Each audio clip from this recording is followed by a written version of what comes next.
When we're ready to go? Yes. Thank you.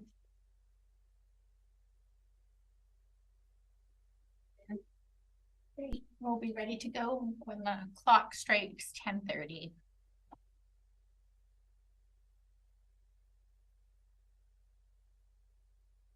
Thank you, Chair. All right. Well, good morning, and I'll call this meeting of Committee of the Whole to order for December 20th, 2023, and acknowledge that the meeting is taking place on the traditional territory of Tla'amin Nation. Directors, you have the revised agenda in front of you, the addition of 9.4. Is there any other change or addition to the agenda? Seeing no hands, a motion to adopt, please. Director Gisborne, Director Brander, discussion? Seeing no hands, all in favor? Any opposed? Carried. Minutes of November 22nd. Are there any errors or omissions? So moved. So moved, Director Gisborne and Director Isaacson. Thank you. Any discussion? Seeing no hands, all in favor? Any opposed? Carried. We have no delegations. One item of unfinished business, and I'm sure you will all recall the discussion we had about this last month. Item 5.1. What is your pleasure? Just to kick things off, I know for me, I find this very frustrating to not have a social planning service. This is exactly the kind of thing that our social planner would have dealt with and would have taken under her wing. In the absence of that position, I would be happy to entertain suggestions as to where we go from here. Director Doe. I'm just going to babble on a little bit and see if we can come to any conclusions. I really don't know what to do. By all means. So, you know, LIFT has been under considerable pressure from the public, focused on two different things. First, it's focused on the supportive housing, and more recently, it's been focused on the community resource center. They're in different places, but largely the same neighborhood. And the frustrations of people in town focus all of their energy about dissatisfaction with street crime, disorder, all that stuff, all the things that they see are negative in the community would focus on LIFT. And say that if LIFT wasn't there, all of these things would be different. LIFT has got a committee, a neighborhood committee that deals with the supportive housing part of it. I'm on that committee.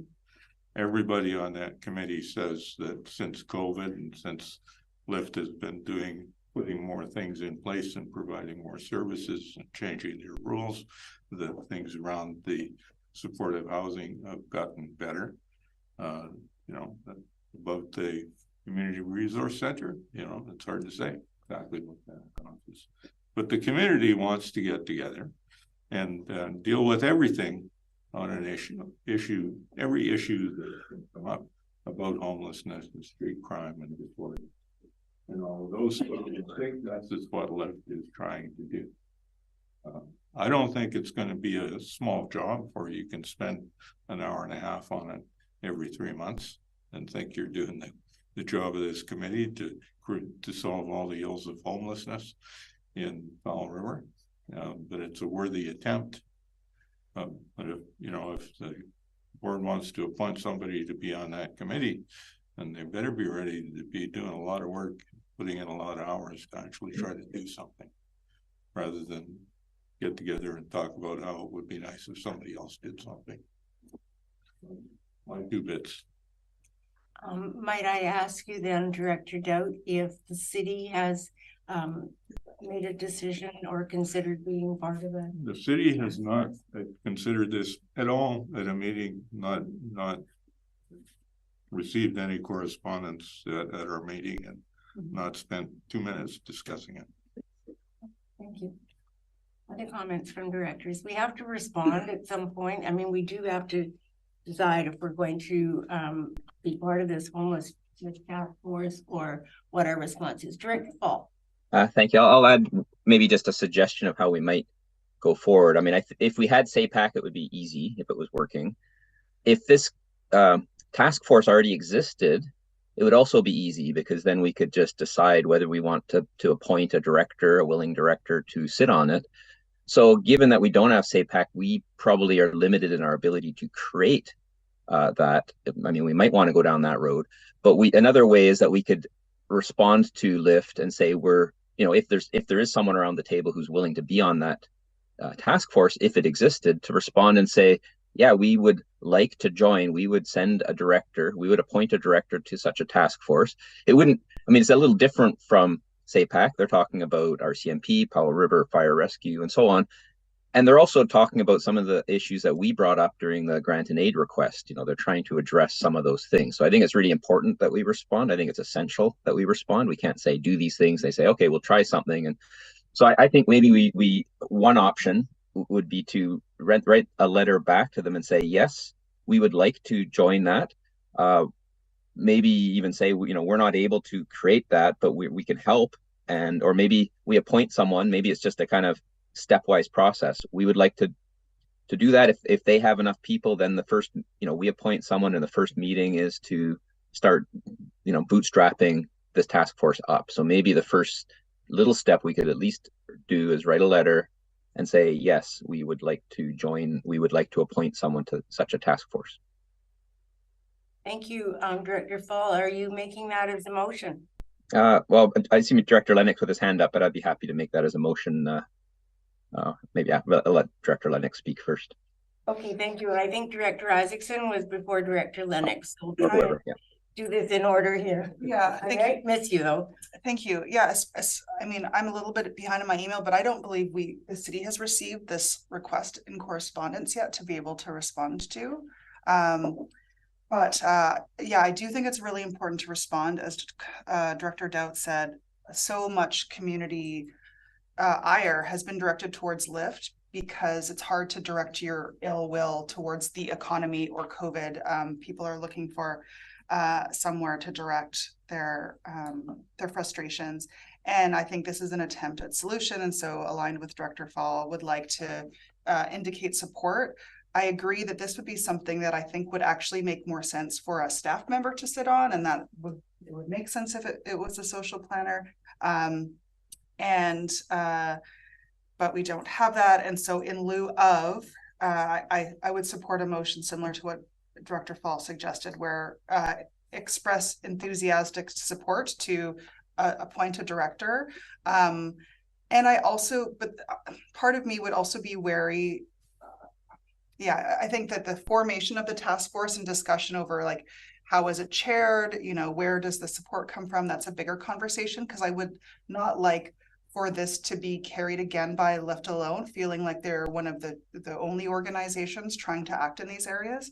As a nonprofit, there's many agencies obviously working towards some of these goals. So yeah, something as to what Director Fall shared as a potential motion I would be in support of. Thank you, Director Isaacson. Director Lennox, then Director Gisborne. Thank you, Chair. Just quickly, I support, I'll second that motion right now, but I support the intent and the points the other directors have made eloquently.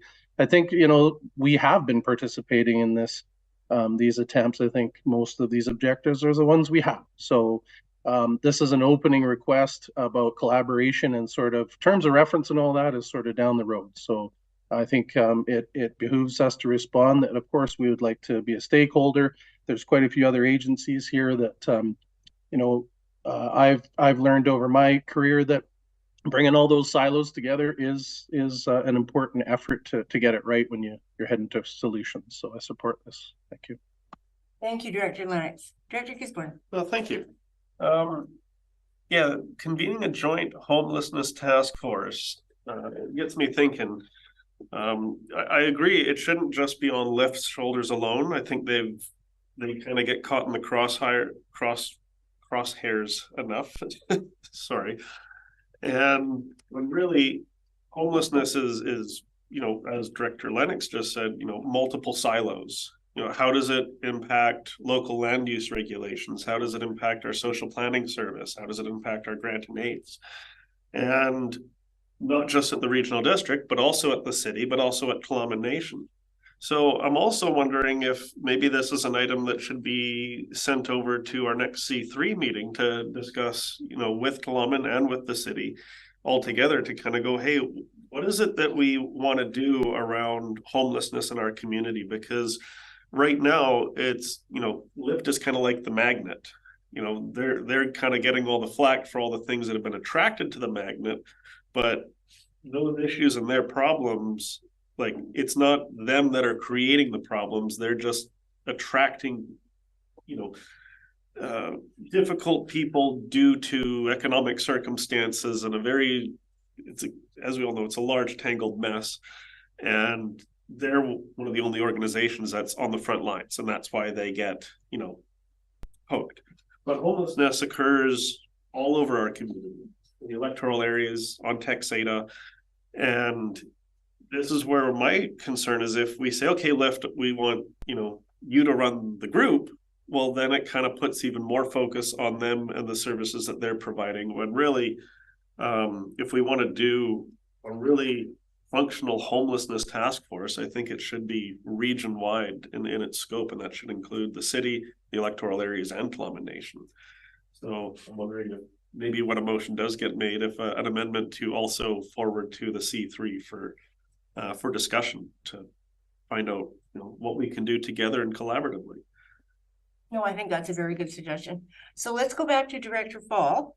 And so are you putting a motion on the table? And yes, our corporate officer has some draft wording that she helped with. With appreciation. Awesome. Thank you. And it can either be, added to that with an amendment or a separate motion, as Director Gisborne said, but that the committee recommend the board write correspondence to Lyft indicating the board would be willing to appoint someone to the homelessness task force. And so their direct request is to help convene. So they're not asking us to join one. So that would, if we appointed someone, if they wrote back and said, okay, good, then that person, that director for now would then work with Lyft and hopefully someone from a director, a councillor from the city to convene it, which is, talking about what is that committee about, or that task force, and then, bootstrap it up. So this gets, I think, the pertinent part of it. Okay, thank you, Director Ball. Seconded by Director Dout. Discussion. No. Director Dout. Just to be clear, the city hasn't received this letter, hasn't had any discussion about it. So this is about the regional, us sending a letter to Lyft and saying we'd like to participate in their working group or their task force, however it comes to be established. Thank you. And that was what they had asked of us at the beginning. So Director Gisborne. Yeah, could I see the motion up on the screen? That we write a correspondence to Lyft indicating the board would be willing to appoint someone to a homelessness task force, and that does not specify if that would be a director or staff. Yeah, and just leave the wording up for a moment. We're willing to appoint someone to a homelessness task force. So the motion doesn't indicate like who would be responsible for forming the task force, which I think is good. The correspondence is being sent to Lyft, which I think is a good start. But I'm also thinking if after Lyft, we could add in and the city of Powell River and Tla'amin Nation as an amendment, and therefore the letter would be sent to Lyft, Tla'amin, and the city, and then everyone can get the correspondence of, hey, we're interested in participating in a task force. City gets the correspondence, so does Tla'amin, and Lyft does, and then all four parties are then kind of getting the same message. So I'd like to put that forward as amendment. As an amendment, is there a seconder for that amendment? Is there a seconder? Director Isaacson, thank you. I actually think that amendment is a good idea because we need to be in communication with the city. Why Lyft did not send this letter to the city, we could not begin to determine that, but it is important to us, if this task force happens, that the city be a key player and Tla'amin be a key player. So I like the idea of sending them copies so that they're aware of this dialogue. Okay, so is there anything further on the amendment? I missed if we had a seconder for that. Was it? Yeah, Director Isaacson has seconded. And the amendment is to, and that Tla'amin Nation and the City of Foul River be copied on the correspondence. That is the amendment. So is there further discussion on the amendment? Seeing no hands, all in favor of the amendment? Any opposed? Carried unanimously. Back to the main motion as amended. Is there further discussion? Director Fall. Just very briefly, I think keeping it generic or general like this is good, because we struggle with how this will proceed given the lack of having a social planner. So I think even though we want to avoid burdening LIFT with full responsibility, we also can only commit to so much right now. So I think if we get someone there, LIFT will have to kind of initiate a bit at the beginning, maybe a meeting, we appoint someone, and then maybe the ball starts rolling. So that's how I kind of see maybe it works. But I think we show willingness, and then we appoint someone. If they say good, then the meeting has to happen, and then goes from there with recommendations back to at least to us to see how it might go forward. Yeah, thank you, Director Fall. And we do have a social planning service.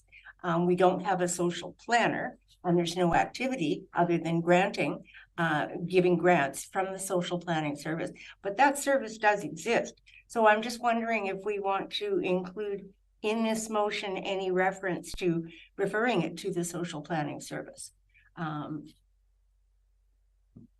Any thought to that, Director Dowd? CAO, sorry. Through the chair, the social planning service right now is just a function. So you really don't have any body to refer it to. SAPAC would be I would say your go-to body. Social action planning. And it doesn't seem to be active right now. So I think you're probably pretty safe with what you've got on the table right now to get things started. Okay. All right. Sounds good. Director Dale? Well, my comment was the same as the CAO's. There is nobody sitting in the seat of a social planner right now, and no one to lead a social planning committee, and referring it to nobody wouldn't accomplish much. Okay. Sounds good. Any further discussion on the main motion as amended? Seeing no hands, all in favor? Any opposed? Motion is carried unanimously. Thank you. So correspondence. We have 9 items of correspondence. Is there any business arising from that correspondence? I'd like to pull 6.4 for discussion. Okay, 6.4 now becomes 7.1. Is there any other item that anyone would like to pull? Director Lennox. Yes, Chair. Can you pull 6.2, please? 6.2 now becomes 7.2. Okay, anything else? Seeing no hands. All right, 7.1 is letter number 6.4 for Minister Heyman. Director Gisborne. Yeah, I don't have a motion written up yet for this item, but I wanted it brought up for discussion because I know the Inland Lake Trail has come up at discussion of our board in the past. And, we have the accessibility legislation that the province has dumped on local governments to make sure that, our infrastructure is being accessible. We've seen the disrepair at Inland Lake. Now the province is saying, oh, well, there's going to be more delays because they're getting delays from the federal government's disaster financial assistance arrangement program. And when I read this letter, I'm sorry, but absolutely furious reading that language. We've got wildfires in the province. We've got, landslides, flooding. Like, those are communities that have actual disasters. The bridge at Inland Lake, it was old, it was rotting, and a danger tree fell on it. If I was the federal government, I wouldn't give them disaster funding. And do we need to send another letter to the province? Because everyone I've shown this letter to they get furious too. So do you have a motion or a item of business that you would like to raise? Because yeah, and that's what I'm wondering. Should we have a motion to send another letter of correspondence to tell them it's their asset? It's the province's responsibility. It's their park. This community built that trail. Province is letting it fall into disrepair, and it's just like, how many more years? Do we send another letter? I think we should send another letter because this is. Are you making that as a motion then? Yeah, sure. Okay, and the motion would say. That we write a letter that says, province, look after your assets. Okay, is there a seconder for that motion? Is there a seconder for that motion? I'm not seeing. Oh, Jason. Director Doubt, are you seconding that motion? No, I wasn't gonna. Oh, Jason, sorry, Director Lennox, yep. No, no, okay. So sorry, I'm a little flabbergasted and still recovering from my newborn. The letter doesn't need to just say, hey, maintain your assets, but the letter should be, keeping this ball rolling and letting them know that this is a priority. Like, we've seen the pictures, it's just an old rotten bridge. They haven't even cleaned up the debris that's fallen off the bridge that's still sitting in the creek. It's honestly, it's embarrassing for our community. And sending another letter, getting them to, got to keep the province's feet to the fire so that they can maintain these assets, because that trail used to be world-renowned, world-class, wheelchair accessibility, and now people are saying, like, hey, I can't even walk my kids down that trail. Like, it gets my blood just boiling. So sorry. Well, don't boil over here, okay? I'm trying. Director Isaacson, you're next, but before, corporate officer has posted the motion. This is what you proposed, Director Gisborne? Yeah, I think that's close. That's very well eloquently. Director Lennox, that's what you seconded? Yes, Chair, that's the intent. I think we can have discussion after we clarify this. Thanks. Okay, all right, great. Director Isaacson. Yeah, just a question that the letter does say a detailed response will be provided in the next 2 to 3 weeks. Well, 3 weeks is tomorrow. Has staff or Clay received any further correspondence to this? See you. Through the chair, to my knowledge, nothing has turned up yet. Okay, board chair, you've not seen anything? I have not, no.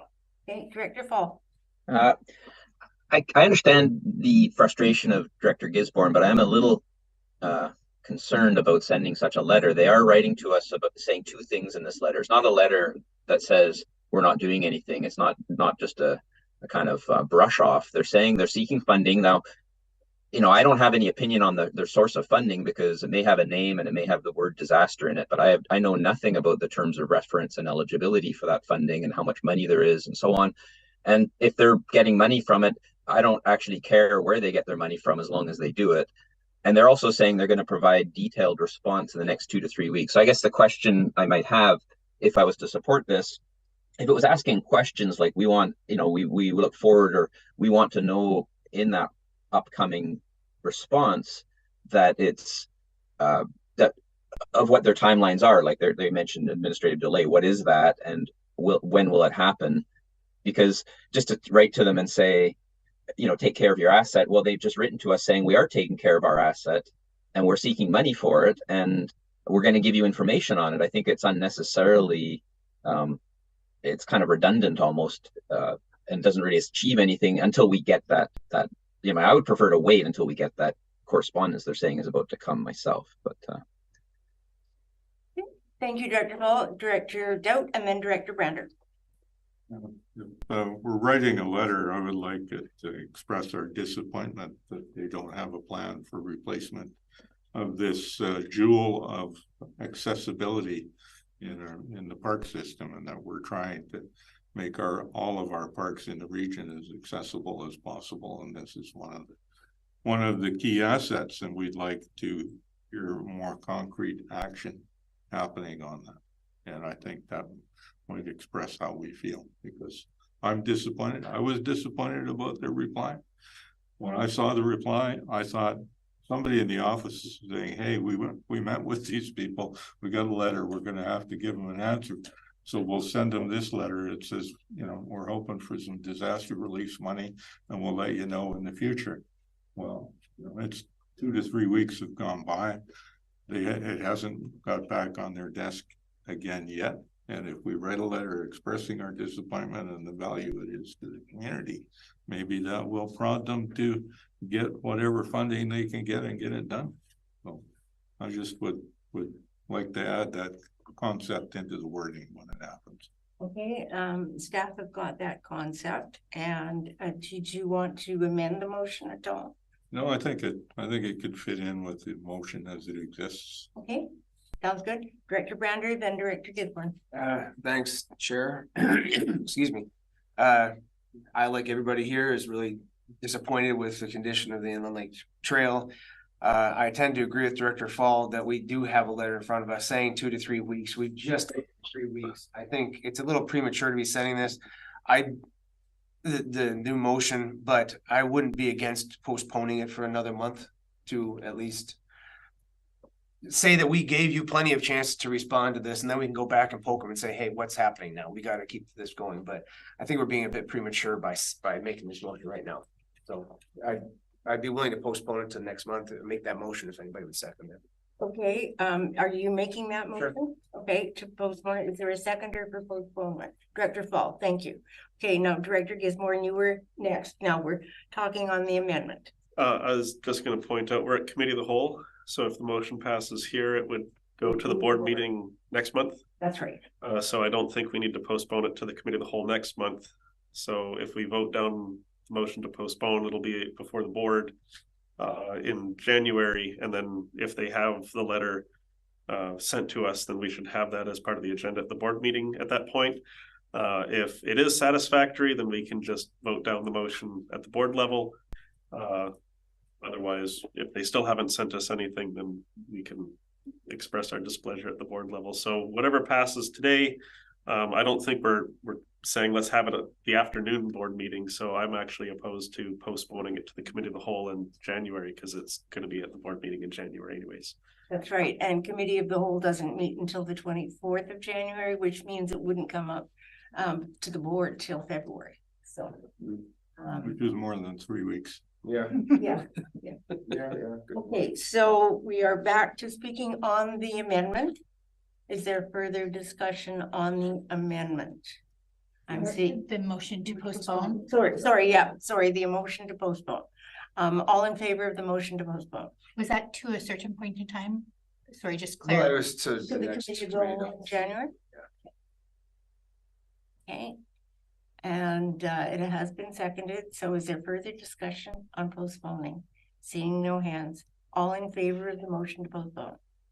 Okay, I'm seeing one hand. All who opposed? Okay, the motion is not carried. So Director Gisborne. On the main motion. Yeah, the letter talks about the DFAA, which is federal funding, and from the federal government's own site, they say in the event of a large-scale natural disaster, the government of Canada provides financial assistance to provincial and territorial governments throughout the DFAA, administered by PS. The Inland Lake Bridge is not a large-scale natural disaster. And the reason for my frustration with the provincial government, the provincial parks program, is my understanding from 20 years ago when the community gave the province the park, and we had said, well, they have deeper pockets than us to look after it. You see people driving around with the license plates, BC Parks. They get those license plates so they can make donations to BC Parks so that they can maintain their parks. BC Parks has the money. They have the money to maintain the trail. They're just not doing it. They're trying to, so it's employing a lot of people writing letters back and forth with the feds and more of delays. And, you know, you hear from the local volunteers saying, well, if the province would let the volunteers go in there, they'd fix the bridge. So, yeah, I'm in support of this motion, and hopefully we actually get a letter from them by the time this makes it to the board so we can get some more information.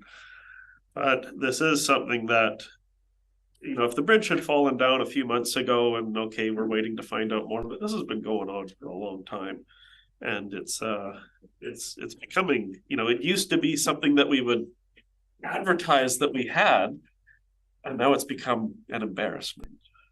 And it's the provincial government's responsibility, and it's making me a little furious. And thank you for everyone's patience with me on them. Okay, thank you. Thank you for your difference. So is there any further discussion on this motion? All in favor? Any opposed? Carried unanimous. Okay, we're on to 7.2, which was correspondence item 6.2. Regarding the provincial invasive plant plan. So pest management. Okay. Director Lennox. Yeah, thank you, Chair. Just quickly, it's this is just maybe more directed for Director Fall, as he has much more experience in the invasive species fight over the last several years. My question is, maybe staff understands as well. This is a new pest management plan for southern and coastal BC. There are some changes that I've noted here, but I'm trying to get through the government speak of all these multi-agency cooperation and down to the question of, is this an improvement, having a change from multi-jurisdictional approach to I guess one size fits all in Director Fall's opinion? And are there any other elements or highlights in these changes in the new pest management area plan that you could identify briefly through the chair? So what is your question, Director Lennox? Just wondering if Director Fall has any other information. Is this a good change, the proposed changes, or a bad change? Simple. Thank you, Director Fall. Well, I guess the short answer is the proof will be in the pudding. It could be a good change because, you know, having everyone doing their own thing, this could put resources together and have it, you know, focusing on where the most important areas are. How it rolls out will really matter because of, you know, these big centralized organizations aren't always very functional, and they might be more bureaucratic and nothing gets done. So I don't know. I will try. This will certainly be coming up at the Coastal Invasive Species Committee. And so maybe the best thing I can say is we will talk about it in our next meeting, and I'll report back after what, you know, the experts around that table think about how this rolls out as you go down to finer level. Now, the one of the things that is worth pointing out, this is only for provincial public land. So they, you know, that's their focus. So in principle, they could, you know, in our area, they could focus their attention on the most important infestations rather than, you know, parks doing parks and MOTI doing MOTI, you know, roadsides and so on. If the parks need the attention, that's where it goes. So in principle, but they might need a little bit of encouragement to do so. Like maybe something we could do looking forward is maybe help them understand where those things are if we identify areas that have, you know, infestations of species that we want the province to deal with. One thing that puzzled me about the letter, Director Fall, and maybe you have a thought on this, is that they talk about the pest management plan, yet down in the bottom of the letter, they refer to the use of herbicides. So it strikes me as herbicides would be used for plant management and pesticides would be used for pest management. Do you have any thought on that, or are they just using the wrong term? Well, I mean, it says invasive plant pest management plan. So plants can be considered pests too, I think is what they're, I mean, I'd have to go in the definitions to see, but I think they just are referring to, you know, invasive species can include plants and animals. Pests can be plants or animals, they're not necessarily animals. I think they're talking about plants though here. Thank you. Director Gifford. Yeah, I got a question, and I guess this one's for our staff. I recall years ago we got a curtain burner for dealing with invasive species and things like that. Would this pest management plan, which I know is for provincial land, would that potentially use the use of our curtain burner? Could we sell or could we charge the province for the use of it, like a rental thing, or is the curtain burner getting good use? It's kind of a general question about the infrastructure that we got for dealing with plant pests. Okay, and we will turn to our CAO. Through the chair, I'd like to refer this to Manager of Operations, please. Mr. Devereaux. Thank you, Chair.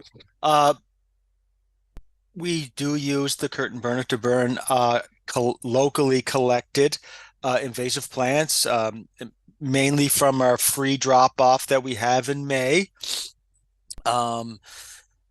but we can always work with provincial agencies to staff that up if required.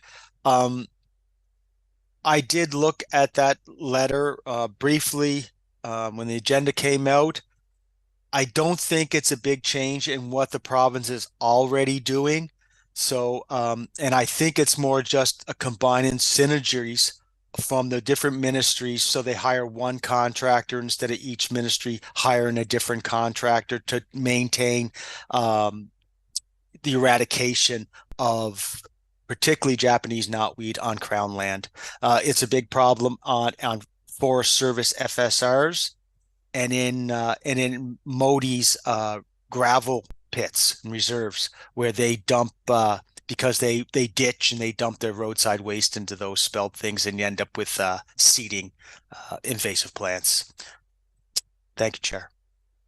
Thank you, Mr. Deverell. All right, so what is your pleasure now? I think we've exhausted the discussion. Yeah, through the chair, just for information. Thank you. Lennox, yep. Okay, all right. So we're not seeing any motions. So is there anything further on that item? Seeing no hands. Okay, we can move on to reports. Item 8.1 is the third quarter strategic plan progress report. And there is a motion in front of you that we received this report. Is there a mover for the Director Gidborn? Director Brander, thank you. Discussion. Well, I'll be happy to kick things off. The last time we reviewed this report, I guess it was about 3 months ago, I asked the question about the motion that this board passed in April, directing staff to report back regarding the potential for an active transportation corridor on Texada. Given that there's a lot of grant money out there, as we read in the letter from Minister Fleming, I've been looking very carefully through this plan to see if it was in there, and I couldn't find it. So when we raised it 3 months ago, CAO, I believe you said that you were going to look into this. And so my question to you is, why isn't that motion on this plan? Through the chair, I'm going to refer this to Arnold Schwab. Mr. Schwab. Thank you, Chair. We've done some preliminary investigations. There's been some costing based on other projects. So, for example, the Tofino-Ucluelet Trail, I believe planning received information on an active transportation trail for the Sunshine Coast as well. A report will be produced early next year with some sort of costing of what we can expect. I think some of the grant money that would be available for our area if the Sunshine Coast Trail went ahead would probably dry up fairly quickly. So it is something that we will definitely do, and it is on our agenda. Thank you. Okay, I'm just curious to know why it isn't on, the plan. I really appreciate the fact that you're working on it, and so thank you very much for that. I'm just curious why it's not on here. Corporate Officer. Thank you, Chair. I could probably shed some light. So this, staff have added it to the new strategic plan, which was just recently adopted. But this what we're seeing right here is from last term, so it didn't make it onto this.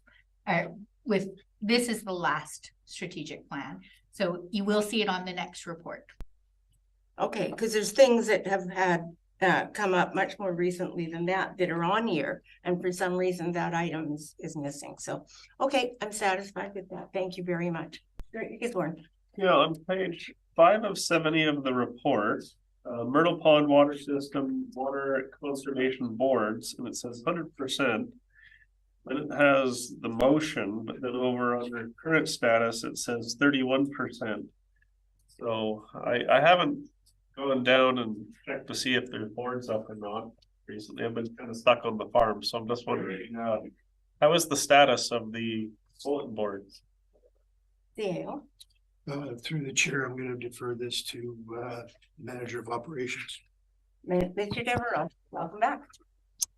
Thank you, Chair. The boards are made. a matter of fact, I spoke to the sign maker this morning, finalized a few things about locking the arrows in place to identify the stage, and we hope to have them up early in January. Wonderful. That's very good news. Thank you very much. Other directors, is there any other questions or comments? Director Lennox. Thank you, Chair. I have a couple. I'll try to be brief. The first one, just on page 13, I see we're talking about the Savory Wharf Fire Protection Report, and I know that was fairly recently, since the summer when it was proposed, but that one's getting a lot of attention in the community, so hopefully we'll be seeing some action on there. And then on the same page, the Lund Sewer Master Plan, 80%. What outstanding work what do we have? I thought we'd adopted that. Maybe I'm just missing another step there. Yeah. Excuse me, through the chair, I'd like to refer the first question to Ryan Toms. Mr. Toms. There we go. Sorry, my video was a little slow to open.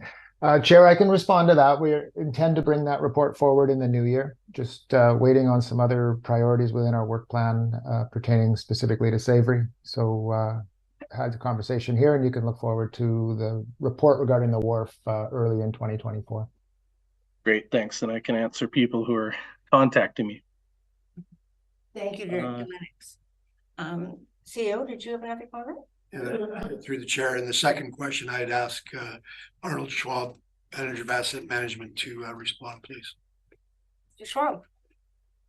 Thank you, Chair. The Lund Sewer Master Plan, there was a couple outstanding items. It's left at, I think, 80% because part of that was implementation of a SCADA system. And the implementation of the SCADA system was really dependent for full functionality on having a high-speed internet to the Lund area. So we are just taking a bit of a wait and see approach to see what the timeline is for that. If not, we would have to come up with some kind of alternative.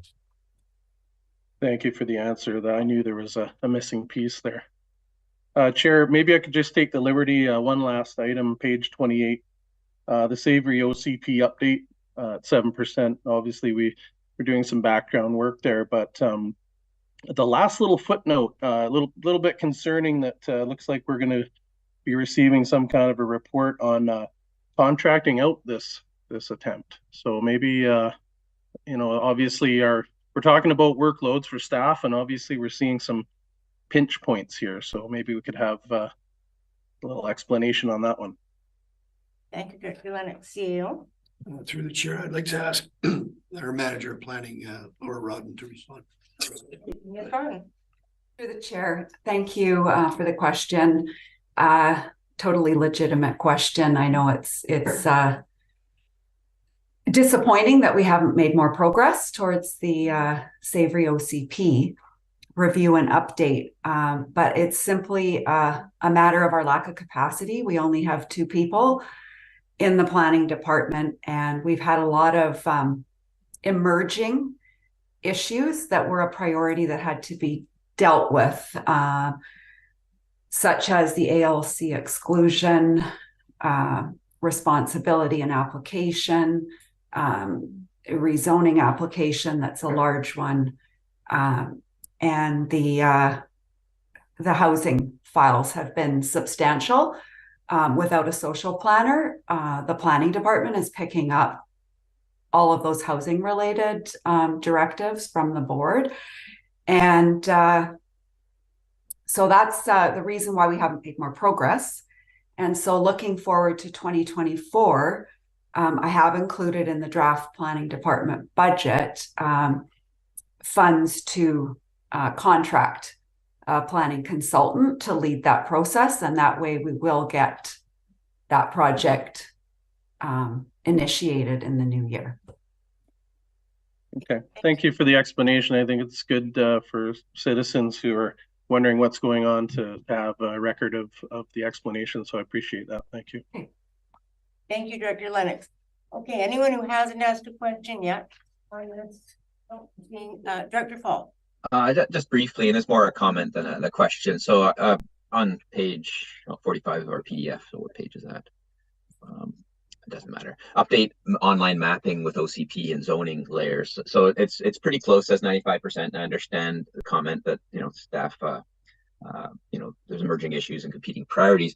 But I just wanted to make the comment that this may be, and I think it's great. Online mapping, publicly available mapping is really useful. The province is really moving that way. The Islands Trust is moving that way. I was appreciative to note that the Area E is included in the map, the online map on the QRD website, which is great because even though we're not part of planning, it's nice to kind of feel part. But I guess the comment and really is just a suggestion that maybe when we have our next island map protocol meeting with the Islands Trust, that online mapping and maybe sharing of information for online mapping might be a topic, how we can better do that. Because the Islands Trust has a different tool, and they're, of course, they have, I shouldn't say of course, but because they're the Islands Trust, they have a big focus on ecological attributes. And I think that would be really nice to looking forward. So maybe if there was a question through the chair for our manager of planning services, future steps like this is for OCP and zoning, but is there a vision that down the road there would be more attributes such as trails, recreation sites, ecological attributes, things like that? Is that a possibility given funding, of course, and staff resources? Good question. Thank you. Ms. Ron. Through the chair, I can answer that partly, and then I'm going to ask Nancy Schmeister to add on to my response as well. So in terms of getting the OCP and zoning layers on, that work has been done by Caleb Allen, and but it hinges on some upgrades to the GIS program and platform itself. And so I think we're going to be ready to launch, but there is a big workload in asset management that Caleb is affected by. So that's why this is a kind of it's off the corner of his desk project, but I think we're very close, and I'll let Nancy Schmeister add to that response. Thank you, Ms. Brodden. Ms. Schmeister.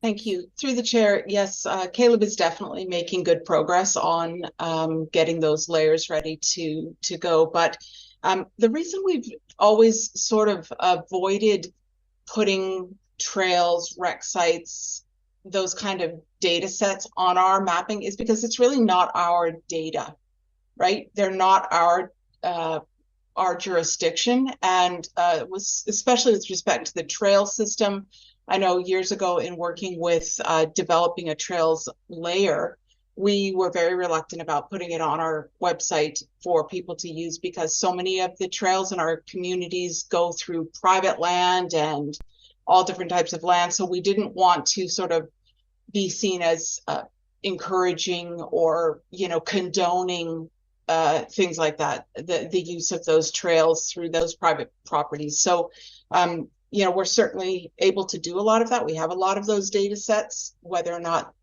the regional district should include them on our mapping because they're not part of our jurisdiction. That could be definitely up for discussion. Thank you. Director Fall, that answers your question? Yep, thank you. Makes sense.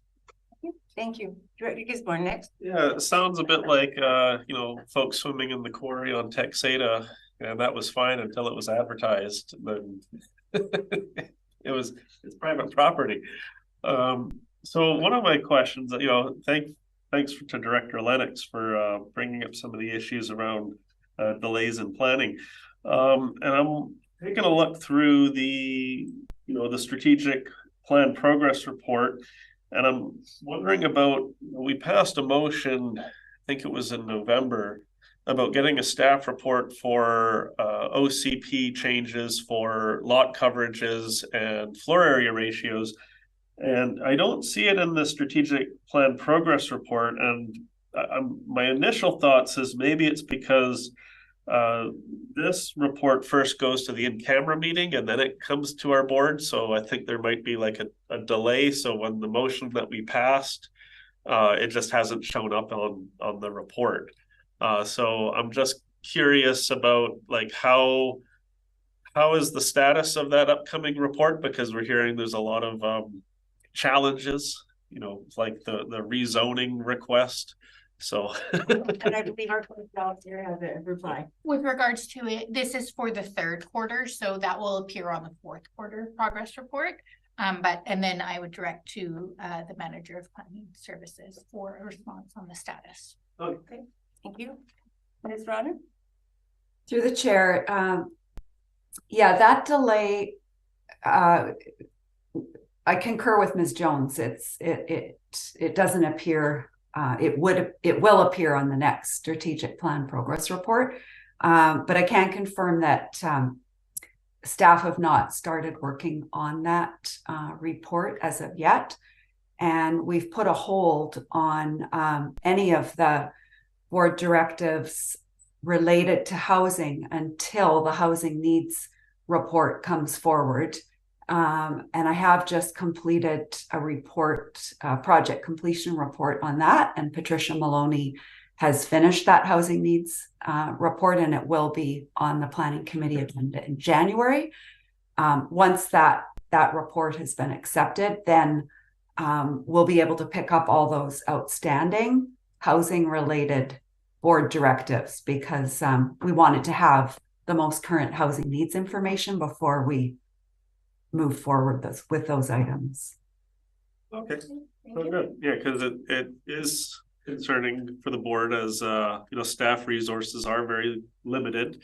We don't have an infinite amount of staff to pull from, and it's interesting how in the planning field, you get one rezoning application, and next thing you know, every resident picks up the phone and calls the planning department.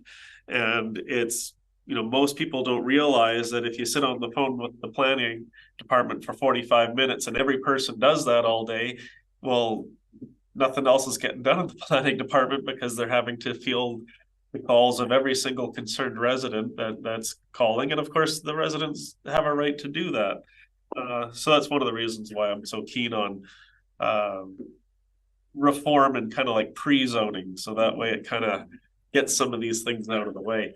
And that is in the works. So I'm looking forward to the January planning committee meeting. I'm sure it will be an adventure.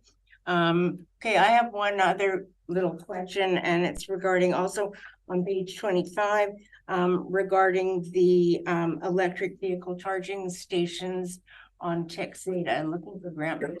A lot of grant money out there, and I'm just wondering what the status of that project is. And I see Mr. Schwab has joined us.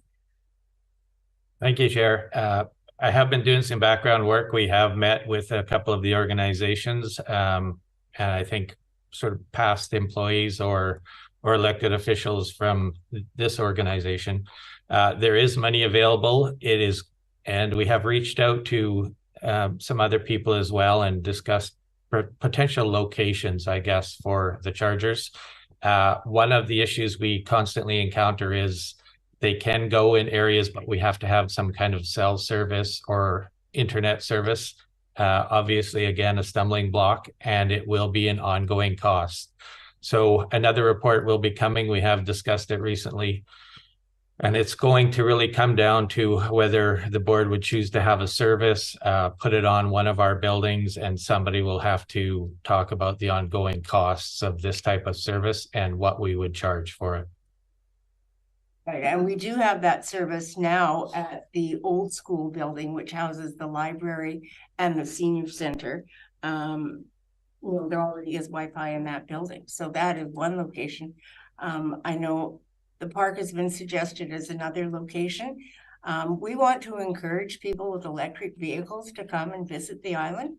It's really difficult when there's no place for them to charge up their vehicle.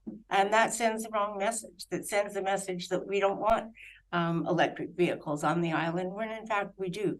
So I look forward to progress being made, and hopefully we can get these in place for next summer, which I suspect is going to be a really busy summer. So thank you. Is there anything else? Director Doe. No, I just had a light just went on in my head here, and there aren't that many miles of road on Texada. And if we put a charging station on the ferry, which carries generators with it all the time, people could charge up their electric vehicles and be good for a trip around Texada and get back on the ferry and charge it up to get to the next ferry. So Well, I think it's the BC ferries that we should be talking about here. yes, and that should be forwarded to our representative on the BC Ferry Advisory Committee. I think that's a great suggestion. Director Brander. Just to bring attention, there actually is a fast charger at the ferry terminal, so that's the best way to charge. A half an hour on a ferry on a level charger won't get you much, but to spend 20 minutes at the fast charger that's actually there already, well, bumps you up to 80% in no time. Yeah, except that Solution. Problem solved. it's not always available. I got stuck on the Texada ferry for nearly an hour because I was on the ramp and an electric vehicle died in the ramp going down, and there was no way to get that thing started. There was no charger available at that point. So anyway, things to be done. All right, let's go back to our strategic plan. We've spent a lot of time on this.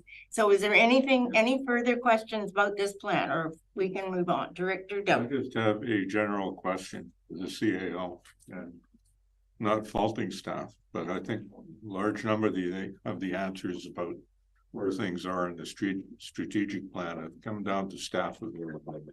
And I'd just like to hear some comments from the CAO about our situation staff-wise and trying to get all the work done that the board keeps asking staff to do. CAO. Through the chair, I will say that we made a commitment to the board to hold staffing levels as they are for at least the duration of this term. I can't say that we are drowning, but we are definitely being impacted with our capacity and resources.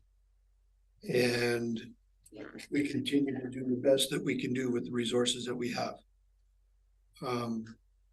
Should it come to the point where we are drowning, I will definitely come to you, because I do not want to be in the same position that we were some years back, where we were on the verge of mental breakdown and stress related incidents. So right now we're holding our own, and I'm sticking true to my word that we will hold the capacity as is for the duration of this term. But if it does turn into a situation of health, then I'll definitely be coming to you. Thank you for that answer. Thank you, CAO.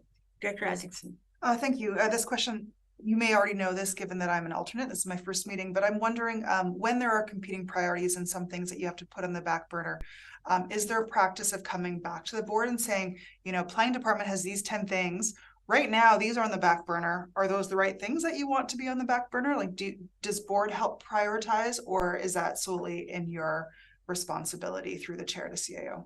Yeah. Through the chair, that's something that we meddle with ourselves and muddle through. And, you know, if there are things that are low hanging fruit, we'll try to knock those things off first.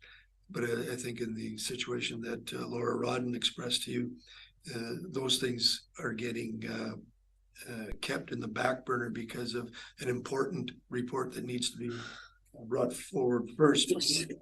Things can be addressed, because then they will be addressing the in time situation. So yeah, it's usually left to the staff. And obviously, if there's something that's getting waylaid months and months and months, then we will come to the board to say, hey, how do you want to prioritize these? Or is it even on your radar anymore?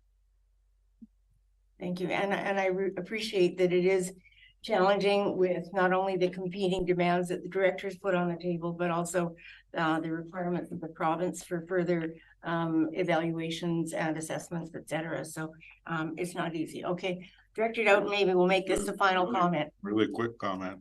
As these quarterly reports on the strategic plan progress are the board's opportunity to ask to have the priorities changed if we're not happy with them. And we've been raising those priorities today. You're doing a great job of it. Great. Well, great. So let's now go back to the motion that's on the table, that we receive the third quarter strategic plan progress report. It is moved and seconded. We have moved it. I'm sure we moved it and seconded. Okay. So all in favor? Aye. Any opposed? Carried unanimous.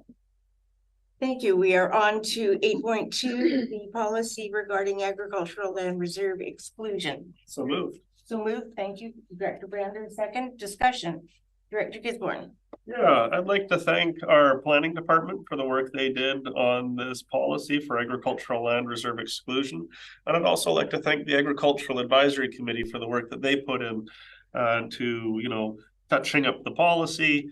This is, as the board knows, another example of provincial downloading, where before in the past, people would just send their application to the ALC where they would deny it. Which is what they would typically do.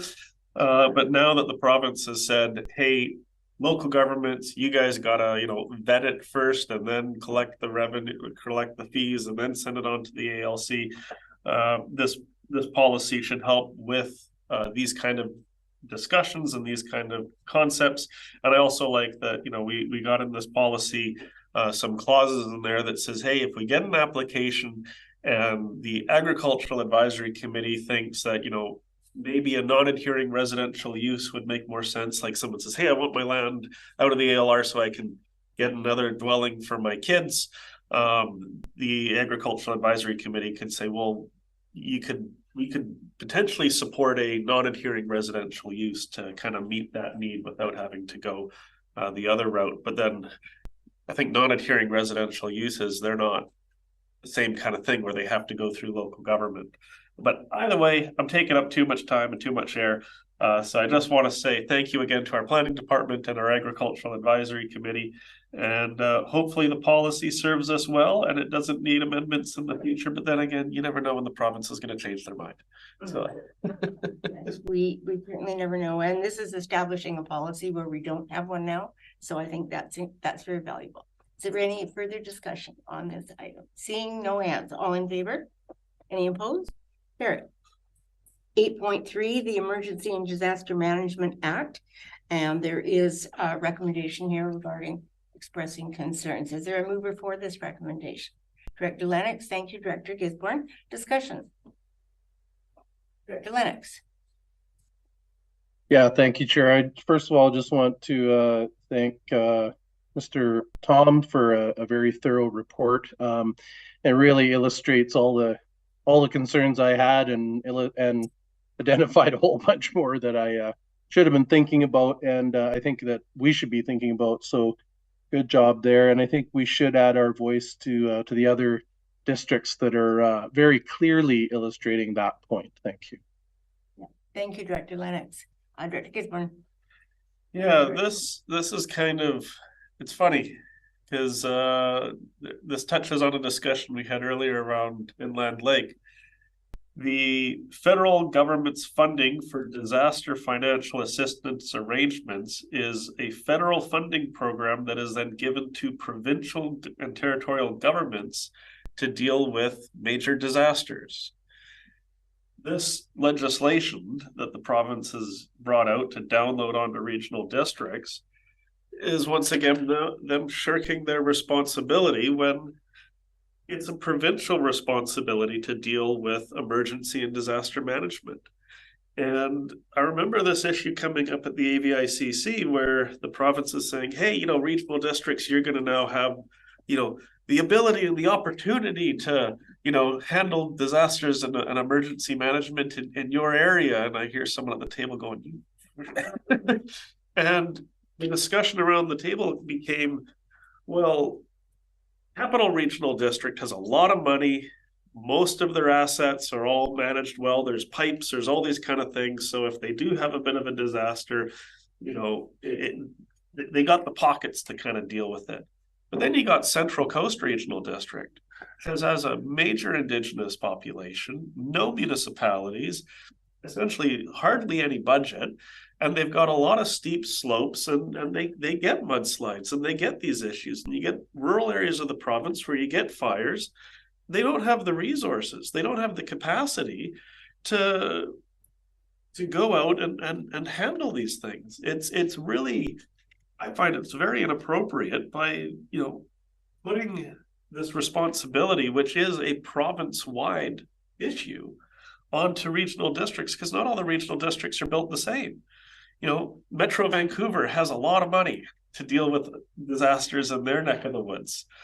Kootenay Boundary, not the same thing. So yeah, whenever the province says, oh, look, local governments, we're giving you the opportunity to have the responsibility, it just, no, this is provincial jurisdiction. So if anything, the only thing I would actually propose changing in the motion would that the working group also be done in collaboration with the UBCM. I'm not sure if that would need an actual amendment to the motion, but I see other folks have their hands up, so I'll hold off on such an amendment. Okay, and hold that thought. And so next I have Director Paul. Thank you, Chair. I had also thought about UBCM, AVICC, but first I really want to thank Mr. Toms and other staff who worked on this. This is comprehensive and bringing this forward. The legislation is huge. We've seen, I believe, I can't remember if it was UBCM or AVICC, but the province basically cast this out by saying, you know, if there's new enabling pieces, and they'll start with that, start with the carrots. Here's the things that we're going to allow local governments to do to improve their ability to deal with disasters and emergencies when they happen, which was the good part. And then we're going to follow that up and then follow that up with the new requirements. So the enabling part's good. The requirements is you know, just downloading provincial responsibility. So I guess what in relation, you know, so I just want to raise that, and I think this is great. The motion is exactly right. Just kind of go back, but I think something for us to consider, and I'll think about it over the holidays. Maybe we can bring forward a resolution on this to AVICC. So, you know, we can just go to UBCM, but maybe it's at least, you know, AVICC's maybe in our neck of the woods. We might get some traction there. Maybe it goes to UBCM after, but we could have a resolution on that, and you know, and maybe recommending AVICC create this, or maybe recommending UBCM create such a working group.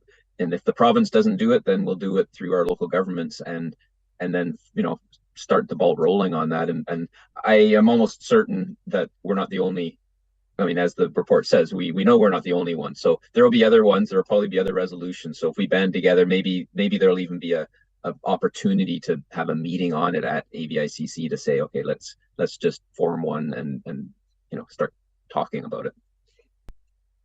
Okay, thank you, Director Fall. And you'll note that the recommendation calls or requests the province for creation of a regional district working group, so that staff at the district, at all of the different regional districts, can work together and coordinate. I think that's very sensible. It makes there's a lot of logic to doing that.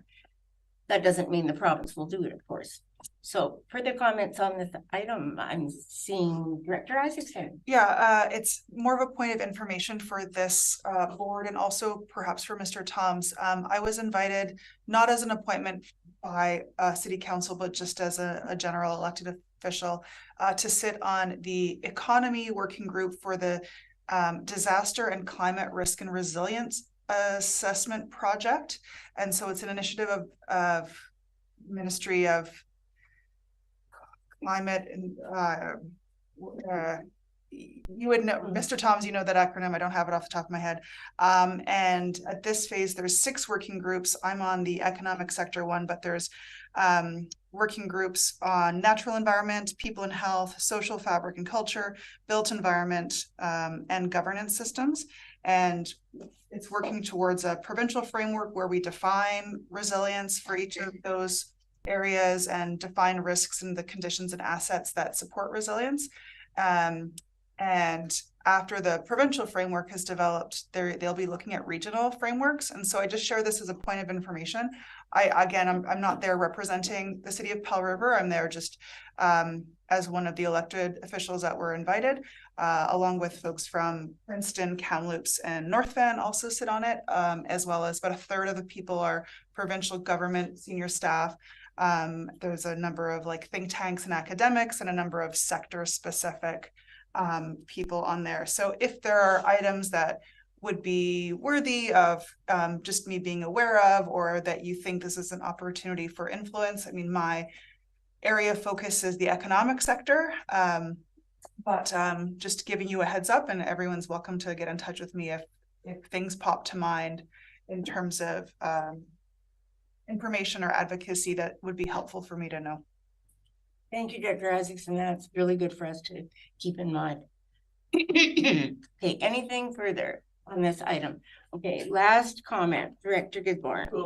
I'm wondering about an amendment. So the motion is the committee recommends to the board that the board send correspondence to, and it says the premier, and I'm wondering if right after 2, we insert UBCM and, so it would read that we'd send correspondence to UBCM and the premier and Ministry of Emergency. So we'd be sending it to everyone that's on the list and the UBCM. Okay, so you were moving that as an amendment? As an amendment. UBCM, Yeah. comma, the premier and Minister of Emergency Management. So it would be the same motion in the package. It's just right after send correspondence to UBCM, and then comma, Yeah. the premier and Minister of Emergency. Thank you. Yeah. Good clarification. Is there a seconder for that amendment? I'll second for discussion. Dr. Isaacson, okay, speaking to the amendment. I'll be brief. Yeah, sending this correspondence to the premier and the minister, I think, is a good idea. I appreciate the work from staff. The motion or the amendment is just to add the UBCM in on that list because they might already be working on something. And it's also good to keep the Union of British Columbia Municipalities kind of in the loop, and maybe the UBCM might want to form the group. But I think that might be where I think other directors might have questions about, like, who then is the letter asking to form the group. So Maybe I'll ask Mr. Tony for a comment. Is UBCM already involved, with regard to this, or what? Is there a connection established with them already?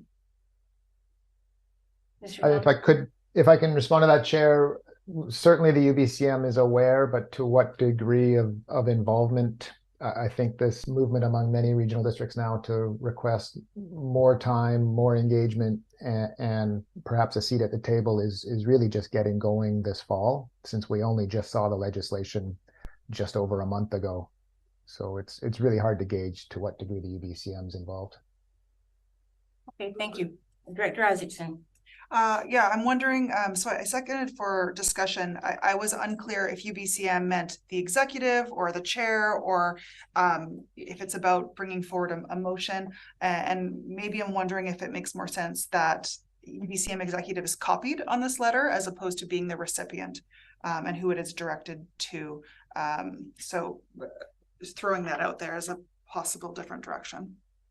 I'm seeing some nods around. So you seconded the motion that the board send correspondence, and maybe the thing is to the premier and minister, et cetera, with a copy to UBCM. I don't know if you want to amend the amendment to say that.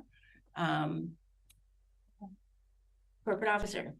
Thank you, Chair. I would suggest maybe dealing with this amendment, and if you want to go that way, that would look slightly different. We could add, currently the motion is that the motion be to insert UBCM comma in between the words to and the. And so it would be best to deal with this motion, and then we could provide a motion to add and that UBCM be copied on the correspondence. Okay. If that's the direction the committee wants to go. Okay. Yeah. I'm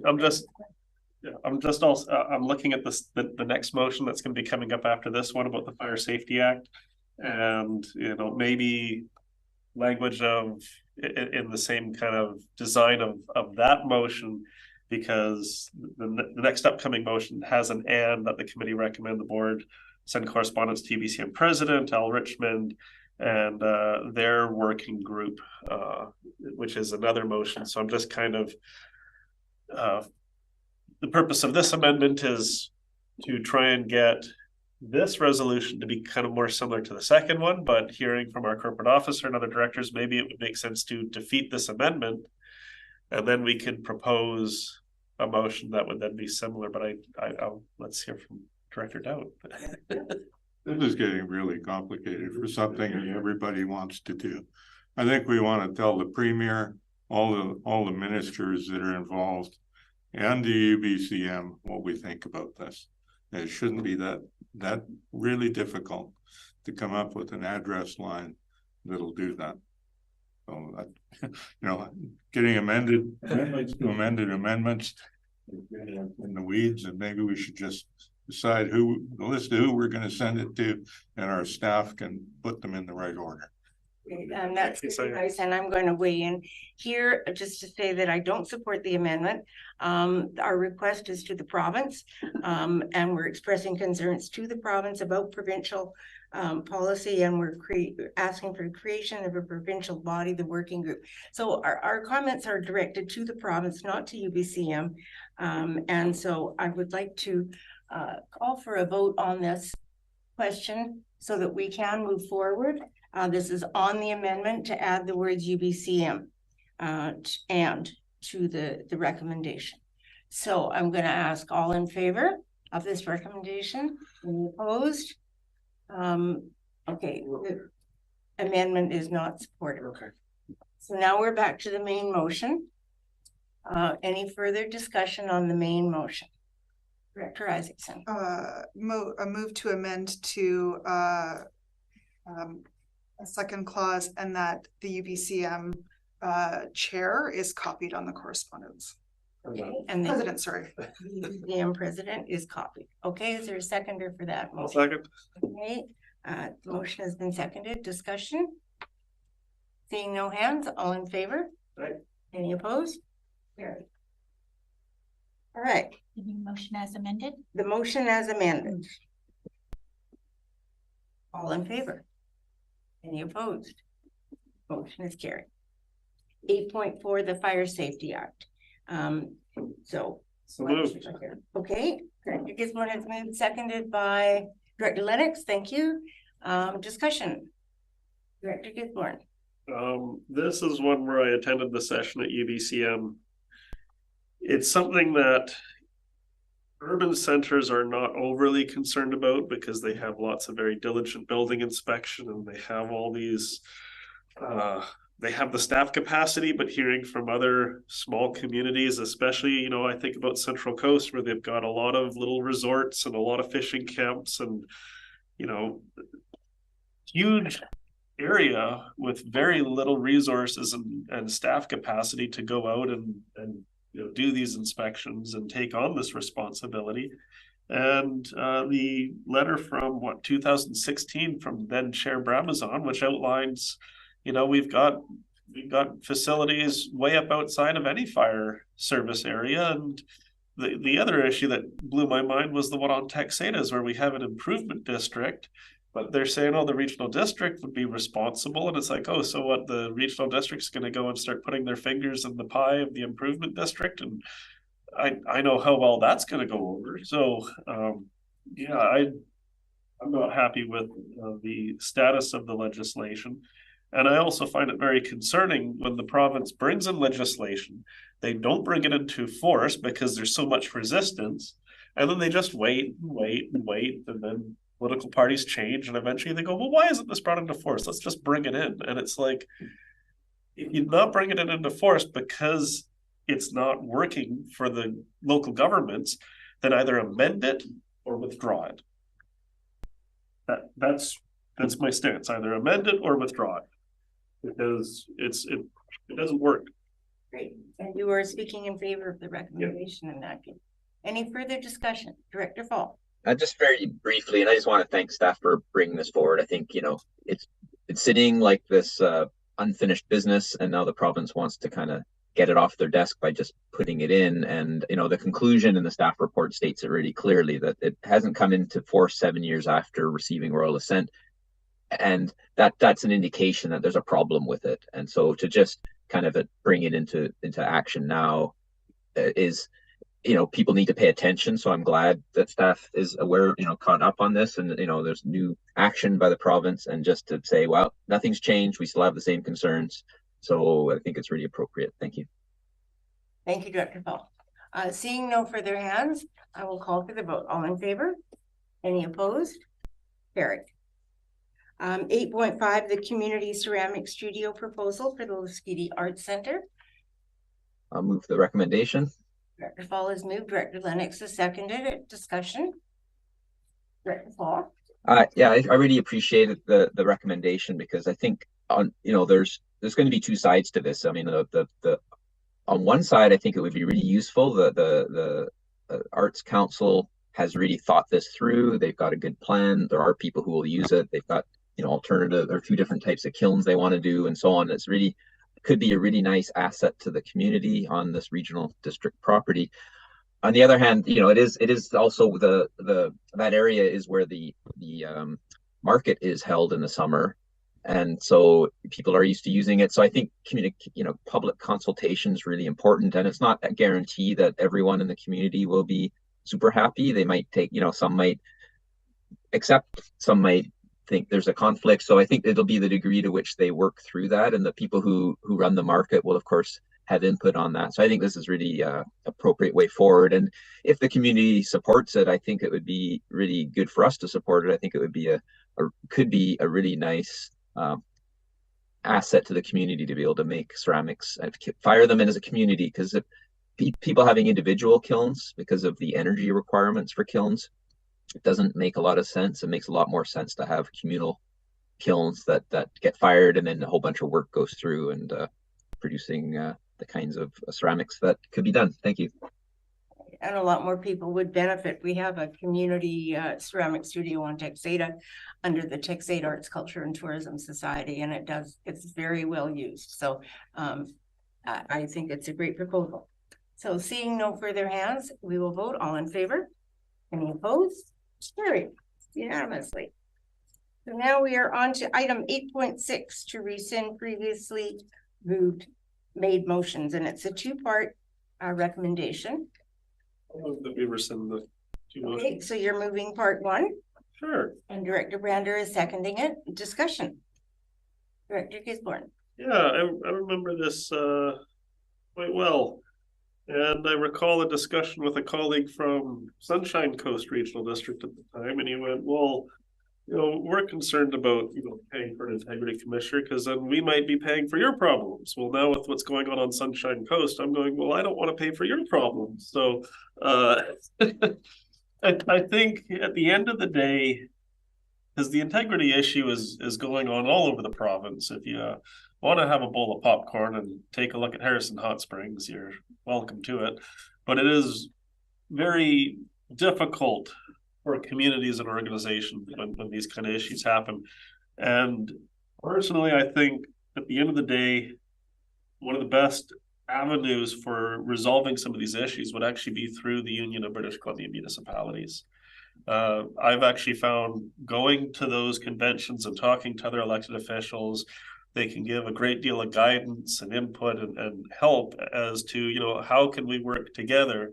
Because sometimes when you're all in the same arena, it can be challenging, but when you're an outsider, it can kind of help create clarity. So yeah, I am happy to support with rescinding these, and I hope one day the UBCM takes a bit more of a proactive approach like they did when creating the model code of conduct. So.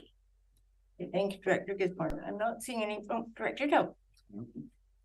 So I understand what we're doing is we're rescinding our decision to try to have a joint integrity commission. And that's still, I think that still leaves us with the use of an integrity commissioner within our code of conduct. Well, I think I'm right on that. Perhaps staff can correct me if I'm wrong. We'll get clarification. CAO. Excuse me, through the chair. I believe our policy refers to an investigator, which in turn could be an integrity commissioner as well. I'm trying to remember the term that we had. The investigator is a lovely one. I'm not seeing any further hands, so we will. All in favor? Any opposed? The motion is carried unanimously. Okay, we're on to new business. Item 2. So you're right. I'll move item 2. Paragraph 2. I'll second item 2. Okay, moved and seconded. Discussion on the second recommendation. Seeing no hands. All in favor? Any opposed? Hold on, wait. Carried. Sorry. Actually, had my hand up for a comment or a question on item number 2, sorry. Item number 2 says that the committee recommends to the board that the board rescind the following rise and report information shared publicly. So if this motion passes, does that mean something that was risen and reported goes back in the camera? Like, I'm seeing a shaking heads. CAO? Chair, no, this is what we're doing publicly, so public knows that this will not be done. Okay. Oh, okay. No. Okay, it just clicked in my head. Thank you. So my apologies, Chair. Okay, I'm not seeing any further hands, so all in favor? Item 2. Any opposed? Carried unanimous. So now we're on to new business, 9.1. I introduced this as a notice of motion. It came up in a discussion at the Texada Airport Advisory Committee that it would be sensible to have a fire smart assessment done of the Texada Airport. And therefore that led to thinking, well, gee, we should have this done on all properties. Maybe they are already done. I don't know. So that is why this recommendation is on the table. And I would ask for a seconder. Is there a seconder? Was this a notice of motion? Or? No, this is a motion. Well, I don't have to move it, I guess, but I can. So maybe I'll ask first, is there a mover for this recommendation? Okay, Director Lennox. Okay, and Director Fall. All right, the motion is on the table. I've commented on why it's there. Any further discussion? CAO. Could you please ask our emergency services, Ryan Toms, to maybe answer your question about whether or not we do have or have done assessments on our properties and our facilities? Because maybe the motion is redundant. And maybe it is. Mr. Toms. Yes, Chair, I can give you some background on this. Since 2018, we've been assessing all the regional district parks and properties. We did a thorough through 2018 and then have returned. Most of our properties don't change too much on a year-to-year basis, but we've returned to some. So notably the Texada Airport that you just mentioned had a fire smart assessment in 2018. And then the manager of asset management actually just coincidentally earlier this year asked our fire smart coordinator to return and just review and provide some fire smart advice. So we do have the program. So long as we have the fire smart program operating, we have these on our files and we can also update them as we see changes. Okay, thank you very much. And I'm certainly satisfied with that and happy to withdraw the motion, but I'll recognize the first round of speaker. Or Director Fall, did you have your hand up? I was just going to ask, I mean, I'm happy to withdraw the motion too, but if it does go forward, I would understand this being just essentially a list of saying, you know, this is the property and this is the you know, the time the fire smart assessment was done, and or whether one is being planned or something. And I guess the question I might have through the chair for Mr. Toms, if this motion passes and it was to do such a list, is that a difficult thing to do, or is it time consuming? Because I don't want to burden staff with a lot more work if needed. Mr. Toms. If I understand the question through the chair, Director Fall, creating a list of properties that we have assessed. We already have that on an ongoing basis. So, you know, I think writing a report would take a little bit of time, but we simply just share it among our management group upon request. Right. So that, yeah, it'd be more, I guess that clarifies just if it would be, if there is such a list, providing that to the board, either, you know, formally or informally, either way, that makes more sense to, you know, avoid having another staff report would be good, but just, you know, so that the directors would know, oh, here's the ones that are being done in their areas. That would be maybe useful. And thank you. Maybe the way to do it, rather than to ask staff to write a report, which, you know, all these reports do take time and we know time is precious, just to include that list that you're referring to, Mr. Toms, as an FYI item at our next committee of the whole, and then people can just see, oh, this is where the status is and that's been done, etc.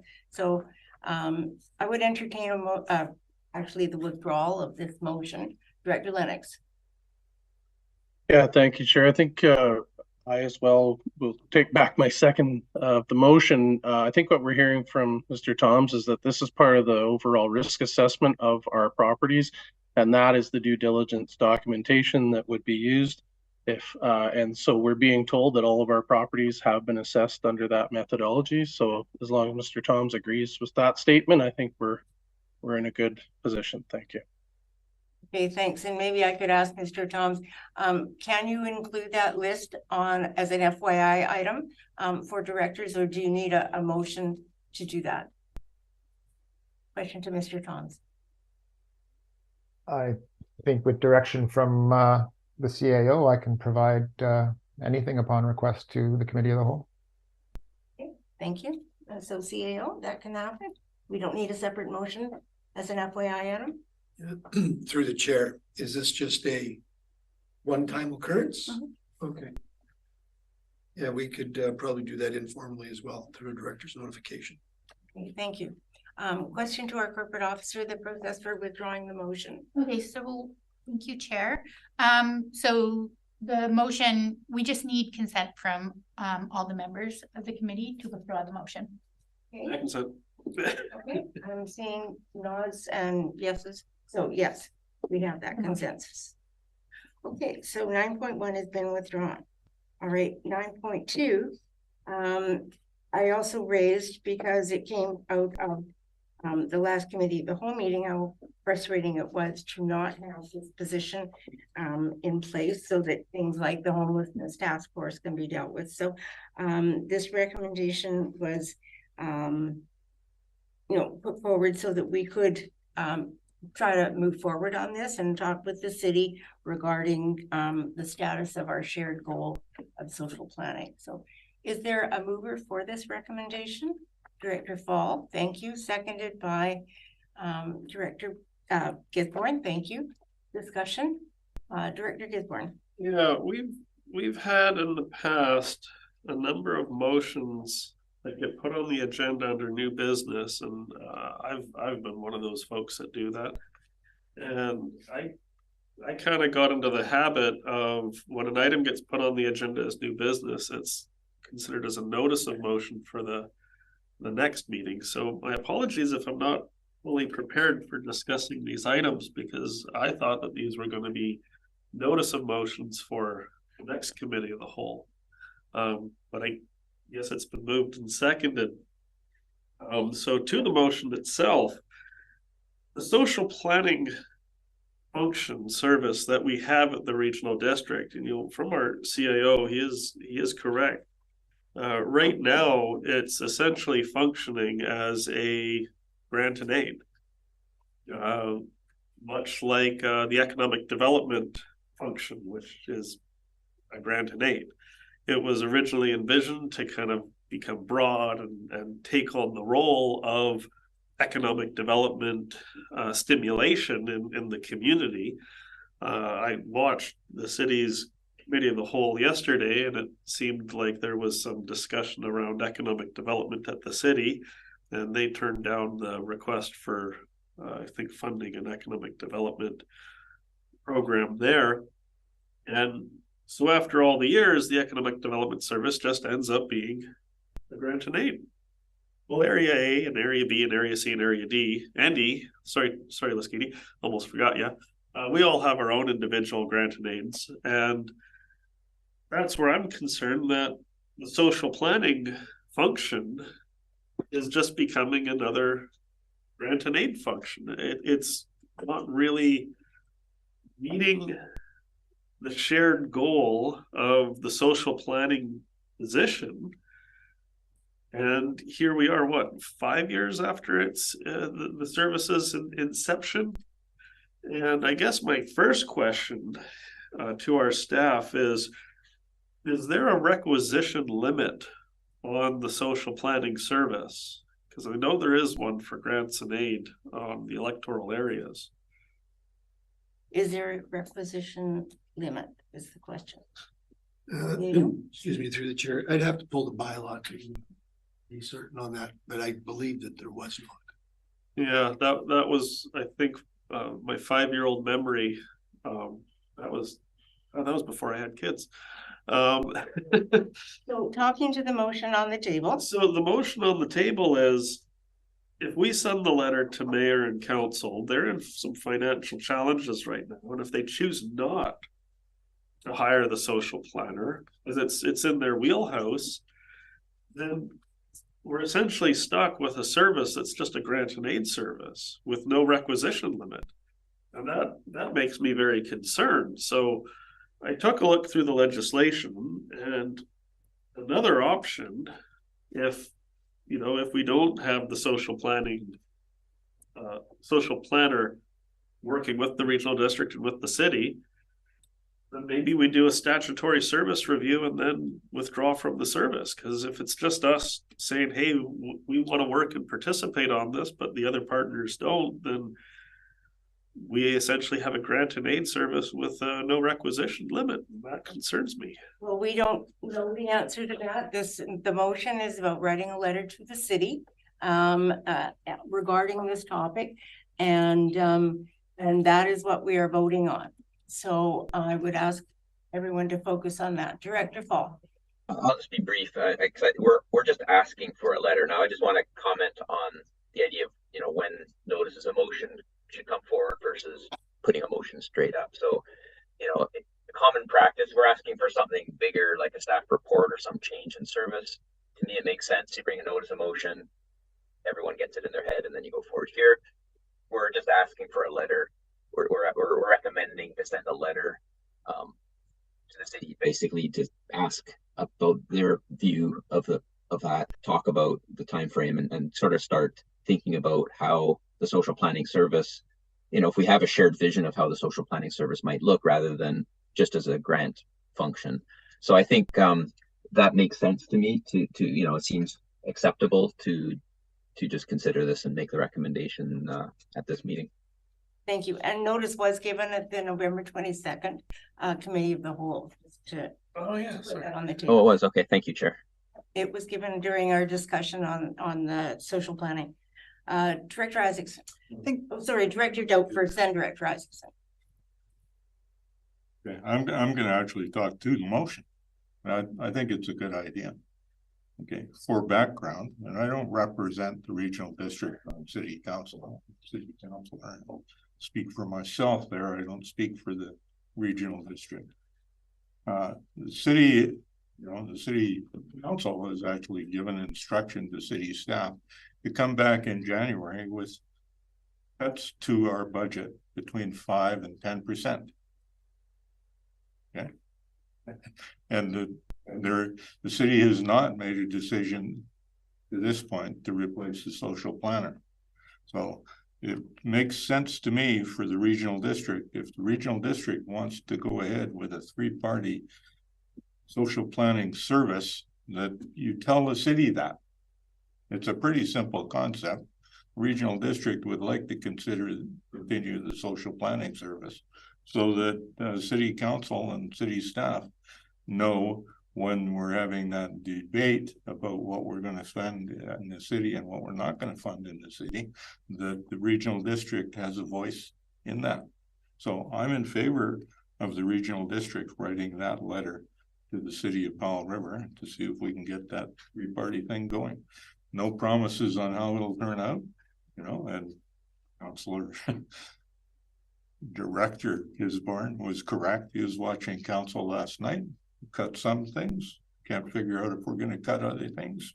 It's an interesting thing. It won't be until March, but that's going to be considered if you don't put your hat in things. And those aren't easy decisions, and we all respect that. Director Isaacson. Thank you, Chair. Also supporting this letter, going to Mayor Council is a political letter, so we can discuss that and decide Council's will to continue or not in this vein. And I would appreciate, as Councillor Dowd said, when I sit on council, I would appreciate receiving this, and I think it's important for the regional district to express their interest so that we can move this along. So that's a letter between political bodies, but I also anticipate that it is also a staff level conversations. And so I have 2 questions for staff. One about, have there been any staff to staff related conversations on this, and what have been the outcomes of those conversations? And I had a second question that has completely escaped my mind, so. We'll get the answer to the first one. Yeah. Hopefully by then you'll think of it. CAO, staff discussion. It's through the chair. At our CAO meetings, the topic has been broached. And, you know, there's been some ideas bantered about, but I think I'd be overstepping my boundaries if I was to try to parlay what certain entities are maybe considering if it hasn't already been made public and considered at a council or a executive meeting. And I did remember my second question. One is related to timing. So I'm not sure when the next board meeting is, as the city is going into budget discussions, the second half of January. Does it make sense for this to be referred to the board meeting this afternoon, or does it make sense for it to be referred to the board meeting in January? Yeah. I'm going to refer this to the corporate officer. So our next, these decisions would be referred to January 10th, but it is within the committee's purview to refer it to today's meeting if it feels like it's urgent. Okay. All right, and so that would be January the 10th. So there's still enough time to get it to you for those discussions. Okay, is there anyone who hasn't spoken yet on this issue would like to? Seeing no hands, Director Gisborne, and then maybe we can wrap this up. Question for our staff. How long has the city been operating without the social planner position being filled? Since Marika left, I guess. Through the chair, since the resignation of the last one, and I don't have a time frame on that. I think it's been over a year. Yeah. Around 18 months. Yeah, around 18 months. And that's I think what is really causing me some concern, because we send a letter to council and then they over at municipal council will consider whether or not they continue participating with the social planning position. Well, my thoughts are, once they didn't refill the position, that was a decision to stop participating with us. Our stance has been the same. We have the funding, we have the service, we on our side have been, and the CAO can please correct me if I'm wrong, but we're happy to fund. We're still got all the structure in place to support the social planner position. And what's that old saying? Not making a decision is a decision. So it's been 18 months with no social planner over at the city.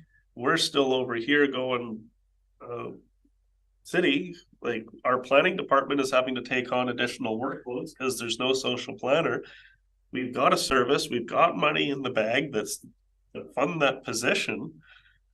And it's like, okay, so maybe council decides, okay, we'll fund the position. And then that person resigns in 6 months or a year.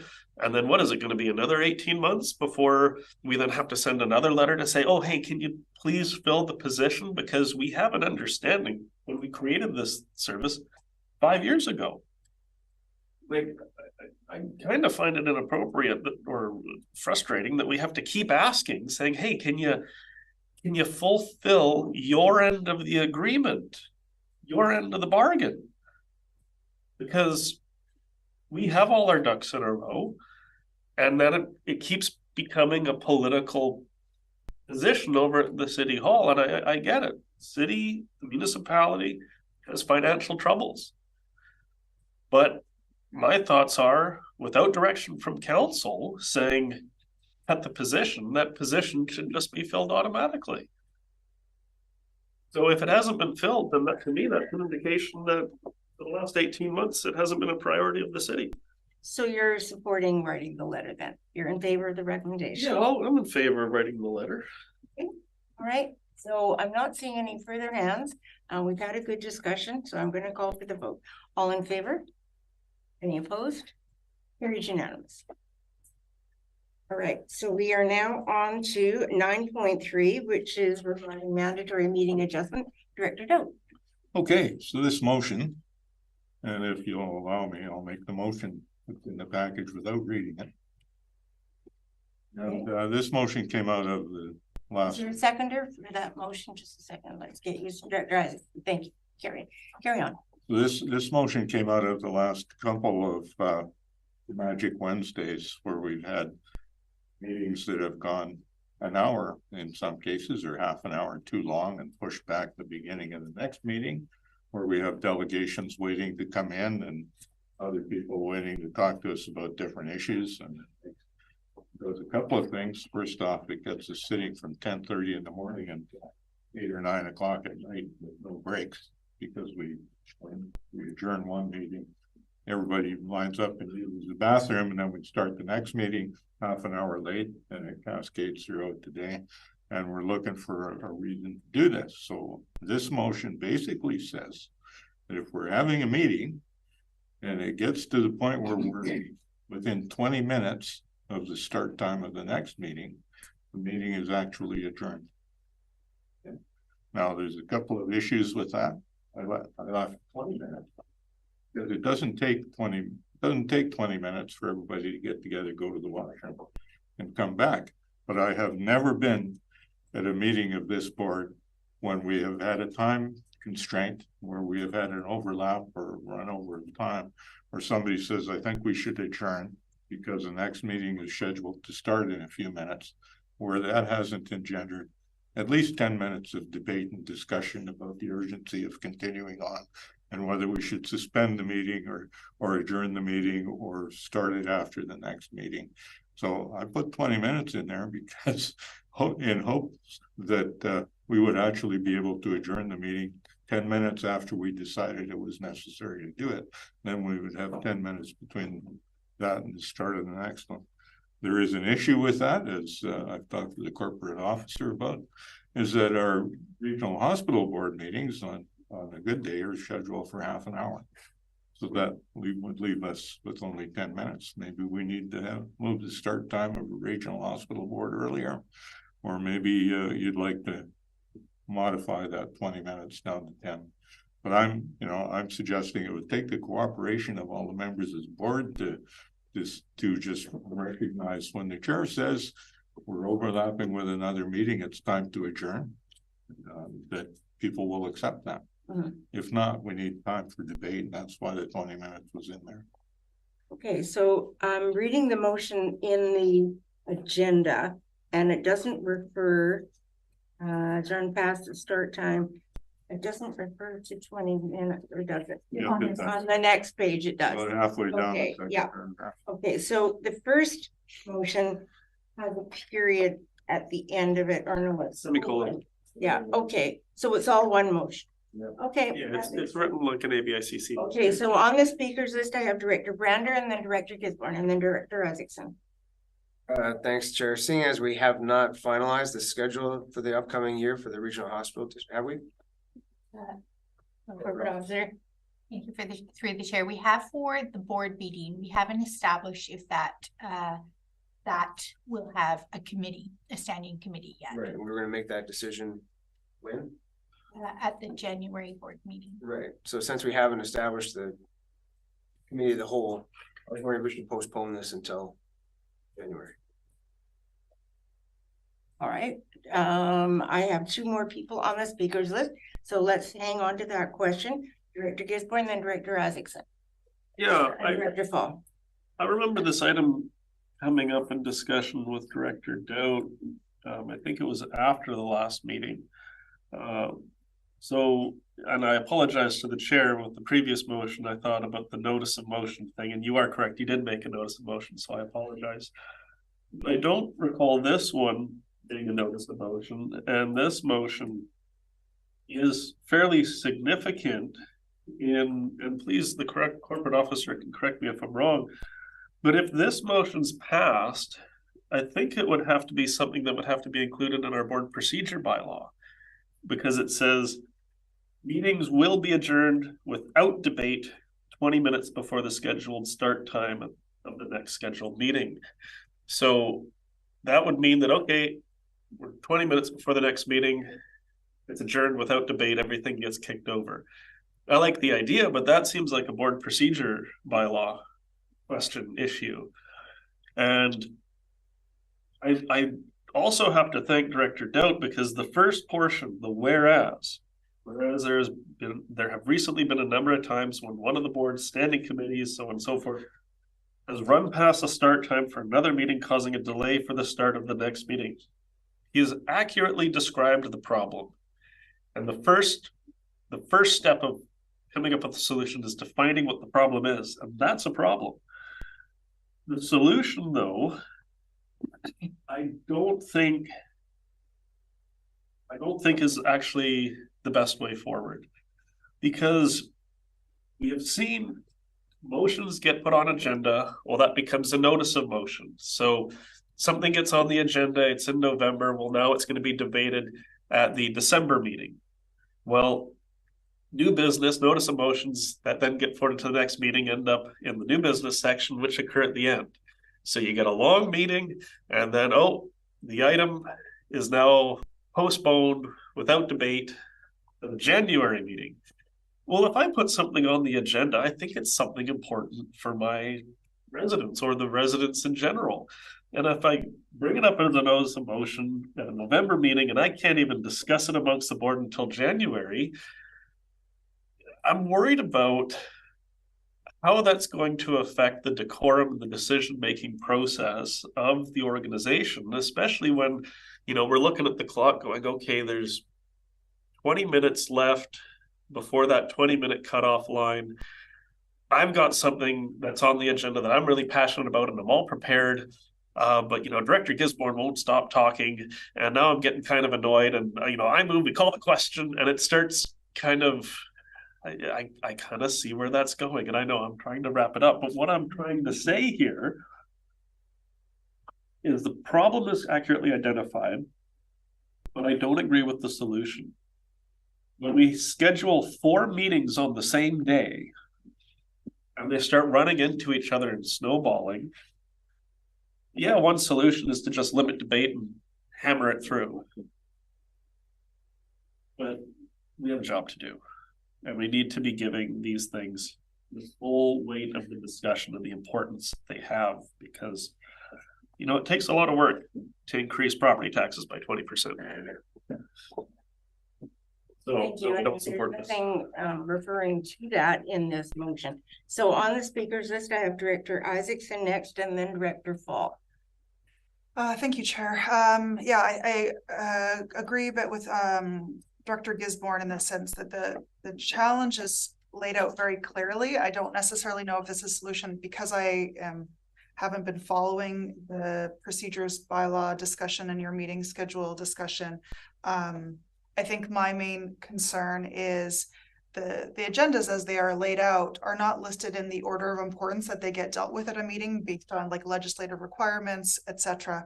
And so it doesn't guarantee that things that need to be dealt with do get dealt with, especially at the board level. So I would be concerned that there would need to be some sort of process to address the fact that some items that may have legislative requirements attached don't get addressed. I'm imagining budget discussions, etc. So I don't know if this is a solution, but unfortunately I don't have the next best suggestion. So just raising some concerns with the motion. Thank you. Corporate Officer has a comment. Oh yeah, thank you. So with regards to notice of motion that was provided on December 6th under item 10.2. And then with regards to decisions at board meetings, there is no meeting following our board meetings. So there would be no automatic adjournment. Oh, I see. Thank you. Sorry. Director Fall is next, and then we'll ask Director Dowd is next, but he's already spoken. So we'll finish round 1 first, and he'll be number 1 on round 2. So Director Fall, you're next. Thank you, Chair. And I can totally see where this came from. We've had some meetings, that have just snowballed into each other. I think this could be something worth trying. I mean the exact 20 minutes, 10 minutes, we can refine if we want. But I think setting a time and then that builds into it that we're going to need a few minutes to discuss how we're going to how we would end a meeting. So I think I have two issues that I'd like to raise. One is following on Director Isaacson's comments about prioritization of time-sensitive items. I think as a chair of the finance committee meeting that has run on a couple times, usually not, this is more the exception than the rule. I'm pretty aware of when the meetings are going to be long. I mean, that really long committee, the whole meeting we had, we knew it was going to be long. It was obvious. We didn't know it would be that long.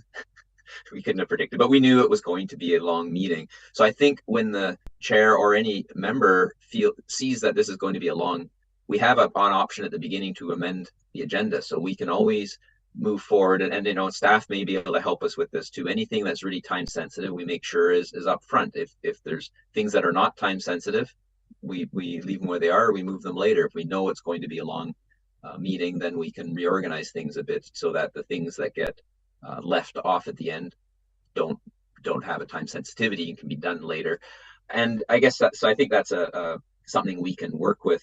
And the other is, you know, and this is just a question. I believe that if we put this in practice, we would still have the option to continue later that day if we wanted. I mean, I do agree with the idea that if we're running into another meeting, we stop that meeting and, you know, and go to the other meeting. But we could always, you know, I just want to make sure there could still be an option to continue and come back to that meeting if there are time sensitive items that are left on.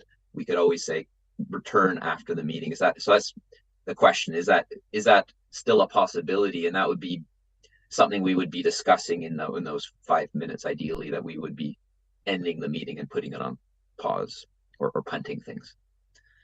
Okay, thanks, Director Fall. Is there anyone who has not yet spoken on this issue? I had a question for the corporate officer through the chair, if I could, which was, if this was put in place, would that still leave the option to not just leave the unfinished business to the next meeting, but would there still be the option to leave any time sensitive unfinished business to after the subsequent meeting, like we did with the committee of the whole, where we reconvened and then came back to things? So if there are time sensitive things, that we could actually get them done that day.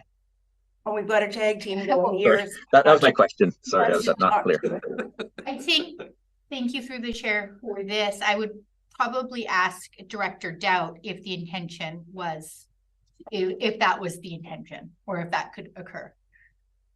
Director Dowd. Got my name on the speaker's list, so you are answer that question when the chair recognizes me. Okay, all right. Well, we're not quite finished round one yet, so I just want to make sure that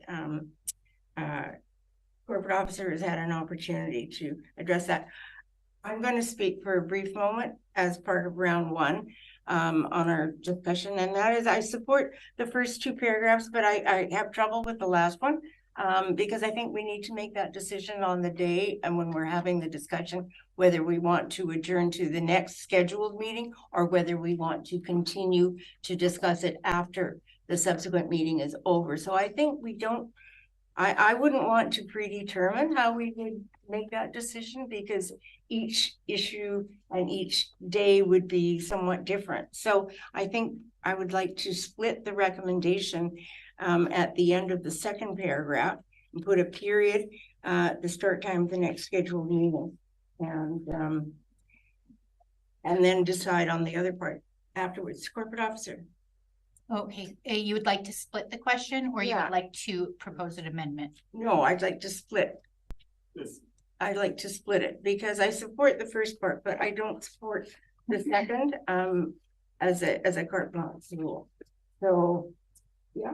It's procedurally then when a member requests the question to be split, it is split. Okay. If it can do that. So it is currently, both motions are moved and seconded, but now we would be dealing with a debate on the first motion. On the first motion. Okay, so that's the first two paragraphs. CEO. Through the chair, just want to ask the corporate officer, can they stand alone?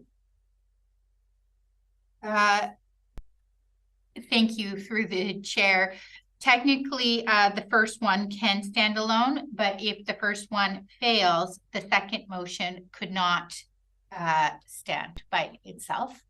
And so it may be better to propose an amendment to strike out that clause. All right. If that's easier, then I will propose that as an amendment. What did you do, George? Okay. When you interrupt, Dowd has the floor now, as he's already raised his hand. Okay. So did you make an amendment?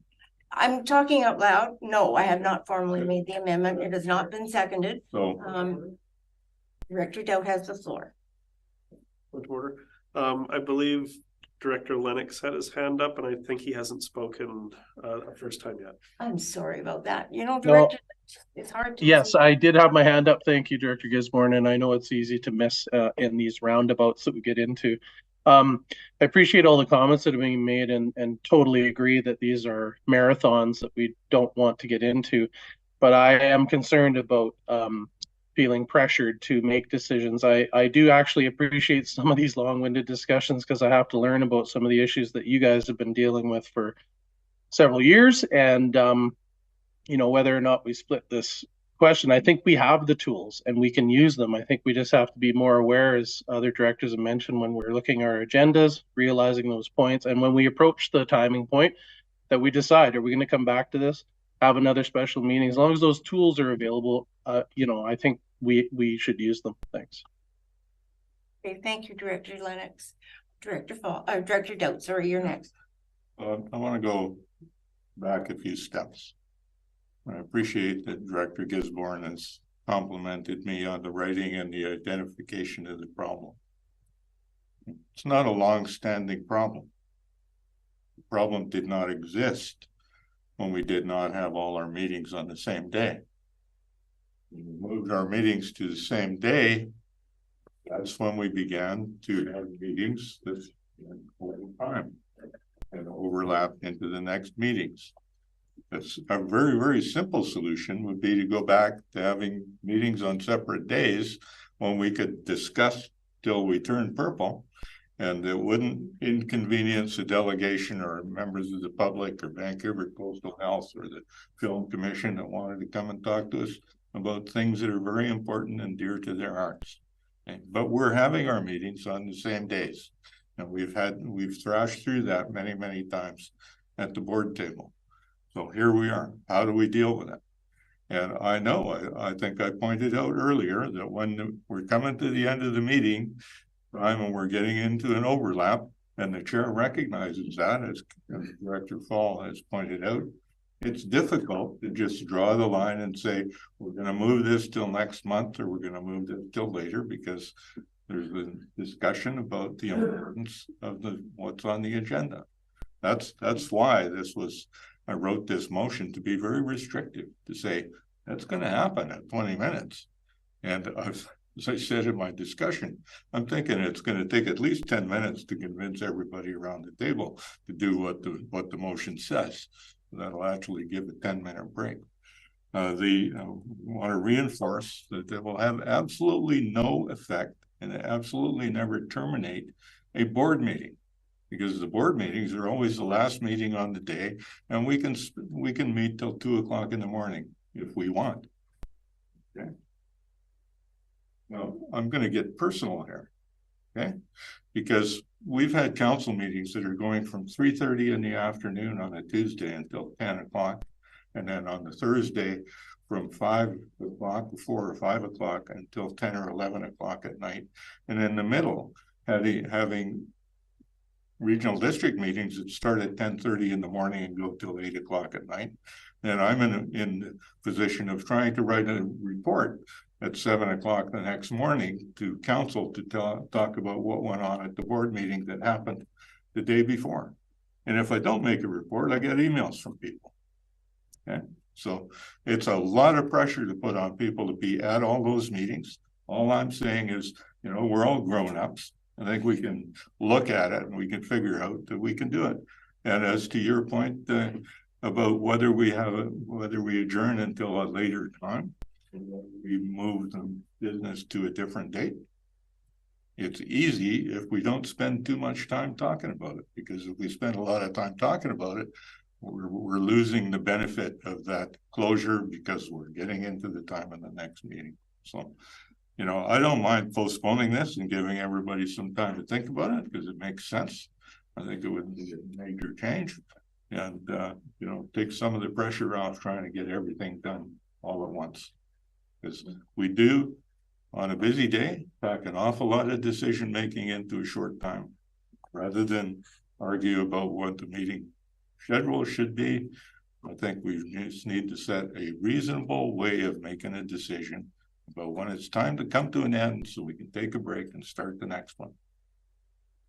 Thank you very much. I have Director Gisborne and then Director Brander. And are there any hands that I'm not seeing? Okay, Director Gisborne. Thank you, Chair.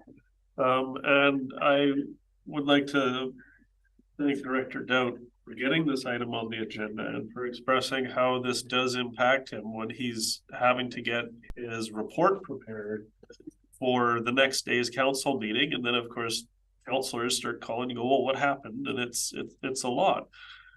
I have concerns, and I hate to sound like a broken record. It comes with the territory. Last year when we started saying, let's put all our meetings on one day, I heard around the table, okay, let's try it. Let's try it, see how it goes. And then the fall, well, let's try and split the meetings up over 2 days. Let's try that, see how that goes. Well, now here we are. We're having the committees running into each other. Director Dowd is proposing a solution within the framework that we established by board resolution of our meeting schedules over the last year. And the motion is meetings will be adjourned without debate 20 minutes before the scheduled start time of the next meeting. And now I'm hearing again, well, let's try that, see how it goes. I'm going to echo something I heard Ian Morrison say at the UBCM, which is when you find yourself in a hole, put down the shovel. The issue I have with the motion before us, and I'm going to do that, talk about the motion in front of us. The meeting will be adjourned without debate. Now, my understanding of Robert's rules and board procedure bylaws can't override Robert's rules. If you have an agenda and you run out of business, you don't need a motion to adjourn. It's just adjourned, which is lovely. However, if you want to adjourn a meeting and you still have items on the roster, is a motion to adjourn debatable? So that's a question for our corporate officer. So Jones. Chair. So a motion to, so this I think you had previously asked, was it a procedure question? And I think in this case, it would be, because that would be setting a rule to adjourn at a specific time. So once that time came, we would adjourn. A motion to adjourn, we're considering another item of business. So if another item of business is on table and somebody is allowed to make a motion, if we get to that 20 minutes before, to adjourn to, that's the highest ranking privileged motion. So that is debatable. But I think when you have established in your procedures that adjournment will occur at this time, then that would take, that's the rule. Okay, thank you so much for that clarification. So the motion that's on the table before us should either read that that we're going to amend the board procedure bylaw to include that 20-minute provision and it'll be done without debate. Otherwise, if we're not amending the board procedure bylaw, and this is just kind of like a general, hey, this is what we want to do, then we would have to strike out without debate, because a motion to adjourn under our current rules, like right now I can say I move adjournment and that would be debatable. So there's procedural issues I have with the motion before us. We could, I think, pass this motion, go through the process of board procedure bylaw amendments, have more discussion on board procedure bylaw amendments and trying to work out this problem when really, in my head, it keeps coming back to the same issue. When we have 4 meetings on the same day, which is, what we had planning, finance, hospital, and then board. And associated closed meetings. Oh, yes, and then associated closed meetings. So that makes it 6. Oh, go ahead. Sorry, I have a point of information. I may have made an error there and I'd have to do a little bit more research, but I do think that a motion to adjourn is not debatable. but I think I would need more time to look into the various aspects of that. Okay, thank you for the clarification. I know this is kind of uncharted territory.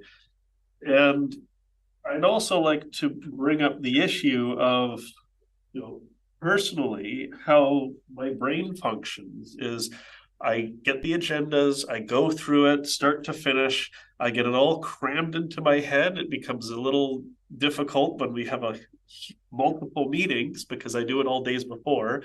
So then I come in the morning and I'm like, okay, I've got 6 meetings essentially in my head ready to go. And as the meetings occur, it's like, okay, that one's done, off the list, and it kind of clears out my mental capacity. When we get to, okay, the meeting is coming to the end, we still got 4 items of business. Oh, those are going to get postponed to the next month. Well, they're still stuck in my mind. It's going to take me a couple of days to get those out. What about this or what about that? And then the other issue that we keep running into. Wrap it up, Director Gisborne, please. Is alternates, and I hope Director Isaacson can clarify an alternate. Sometimes it's like, hey, you got a couple of weeks because I'm not going to be there. I give notice I'm going to be on vacation or something. But other times I get up in the morning and I'm sick. And I call my alternate and I say, hey, can you go into that meeting? And my alternate would go, there's 6 meetings today and hundreds of pages of items. I don't want to go in there and look like an idiot because I haven't prepared for, and then just be bombarded with all that information. And I think that's not fair to our alternates.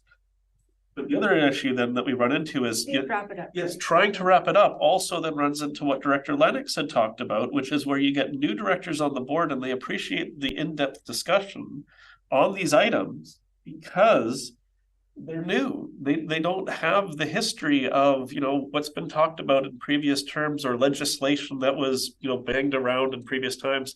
And for a new director, it's in their first term. That's one thing. But an alternate, sometimes the alternate comes in and that's their first meeting. They haven't even been here for months. It's that day. We get your point. Okay. Thank you. Are you done? If you really want me to be done, fine, I'm done. Thank you. Okay. But we've heard everything that you said. Director Brander, you're next. Thanks, Chair. The reason Director Dow brought this forward is because our meetings are going too long, obviously. But I really feel we have the ability to end meetings on time without sacrificing debate or discussion. And I think if we have an efficient use of time, we focus on the motion in front of us, and we avoid making speeches, pontificating. And if we as a group of directors, we avoid repeating comments that have already been made, sometimes numerous times, only bring new info to the debate. If we can all abide by these rules, it gives everybody an opportunity to contribute. Everybody feels that they can contribute when we have an efficient and meaningful manner, without limiting debate and causing overruns. We all have the ability in front of us right now to do that if we just try to focus on the task at hand. And I don't think overruns will ever happen if that occurs. Thank you. So which director are you referring to? Director Gisborne, there is a speakers list. And you next is Director Isaacson. I'll make it easy. Thank you, Chair. I think there are some outstanding questions. So our corporate officer mentioned there are some outstanding questions about the adjournment and debate, etc. And it sounds like maybe there's an opportunity for more consideration. Earlier, Director Brander mentioned a motion to postpone to allow a little bit of further thought and consideration. And so I'd like to actually move a motion to postpone to see if perhaps in the meantime, if directors want to work together to propose slight alternate, wording or bring forward amendments to the next meeting, that could happen. But I feel like it sounds like we're not quite there with this. Right, thank you. So that would be a motion to postpone to the January Committee of the Whole. Right, is there a seconder, Director Brander? Thank you. Discussion, sorry, CAO? Through the chair, motion to postpone is probably an adequate motion at this time to give everybody some time to think about it. But I just want to let everybody know that this motion that's before you is really not atypical. This is something that is used in many local governments, especially those that have evening meetings. And in many cases, they have a time limit set. And before that they can go over either the hour of 10 p.m. or 11 p.m., they have a mandatory motion to allow the council or the board to extend past that. So what this is doing is just that in reverse. In my mind, this is now enabling you folks to focus your attention on the business at hand, get to the points, be succinct, and be mindful of the time clock, but in a reverse order of when councils are concerned about overextending their debate past the hour that they are supposed to be adjourned. So it's not atypical, it's just a different variation of a rule that's already in use. Thank you. Good clarification. Director Dow. Well, I'm in favor of the motion to postpone, but I want to make a comment. That I've been accused, not in this room, but in other rooms, of talking too much, about using up way too much time and saying too many things that people don't want to hear. And when I come and I sit at the table, I speak a few times because I think I can get away with, but I want to make sure that I get my point across. That's what I've been elected to do.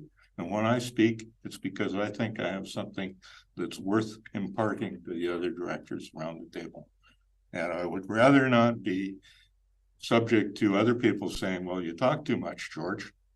And life would be quicker if you would shut up a little bit and trim it down. So everybody around this table has the right to speak. We have a procedure bylaw that many times you can speak. And up till now, all of the people saying what they think they need to say at the appropriate times has led us, in fact, to a lot of conflict where the meetings go too long and they overrun each other. That's what this motion is attempting to do. So I think postponing it for a little while, so we can all think about how the best way to respond is. I said before, my idea of the perfect solution is to have the meetings on separate days when we've got all the time in the world. Thank you, Director Dout. And I actually do agree with you that there should be on separate days. However, the motion to postpone, I'm seeing no further hands, so we'll vote. All in favor of postponement. Any opposed? Carried. All right, there's one more item on our agenda, which is 9.4, which is the item that I asked to be added based on the information item that we all received in our package regarding the Shelter Point concession survey. And Corporate Officer, would you mind putting that motion up on the board there? It is on the agenda, Chair. Yeah, okay, all right. That the committee recommend the board refer the December 2023 Shelter Point Park concession stand survey, what we heard, report to staff and direct staff to write a report on potential options that enable the concession stand to remain open. Now, is there a mover for this recommendation? Director Dout, thank you. Is there a seconder for it? Director Brander, thank you. Thank you very much. I think the motion makes a lot of sense in light of the findings of the survey. 662 responses. 91% of those people said they want to keep the concession open. 86% said that it was part of the camping experience at Shelter Point Park, used by 70% of the campers, 80% of the day users in the park. And additionally, that 76% agreed that a subsidy was necessary to keep the concession open. I think it's interesting to note that the board can have, and this is taken from the survey, can have 95% assurance that if all impacted taxpayers responded, they would answer similarly, plus or minus 1.3% variance. So I think we have assurance that the survey is accurate. The findings are overwhelming. And so I would speak in support of this recommendation. Any further discussion? I'm seeing no hands. All in favor? Any opposed? The motion is carried. So now that brings us to question period. Are there any questions for this committee? Galinsky for the Peak here, Chair. I don't have any questions this morning, or I guess it's this afternoon now. Thank you very much. Thank you very much. Anyone else out there? Seeing no hands, we will go to our in-camera motion. 11.1, would someone like to read this motion? Director, sorry. He's just waving goodbye. Oh, you're just waving goodbye. Okay, goodbye, Joseph. Okay, so the in-camera session. I can read it. Sure. Thank you, Do I need to read it aloud? Okay, Yes. so I move that the committee move in camera and that the meeting be closed to the public on the grounds that the subject matter to be considered relates to matters covered by the community charter under section 90(1), C, labor relations or other employee relations, J, information that is prohibited or information that if it were presented in a document would be prohibited from disclosure under section 21 of the Freedom of Information and Protection of Privacy Act, K, negotiations and related discussions respecting the proposed provision of a regional district service that are at their preliminary stages and that in the view of the committee could reasonably be expected to harm the interest of the regional district if they were held in public, and the consideration of whether a committee meeting should be closed under a provision of this subsection or subsection 2. Thank you. Seconded by Director Brander. Discussion, seeing no hands, all in favor? Any opposed? Carry. We're going in camera. I just voted in favor. For those who are here, we're just gonna likely take a short break. Yeah. And about 15 minutes, okay?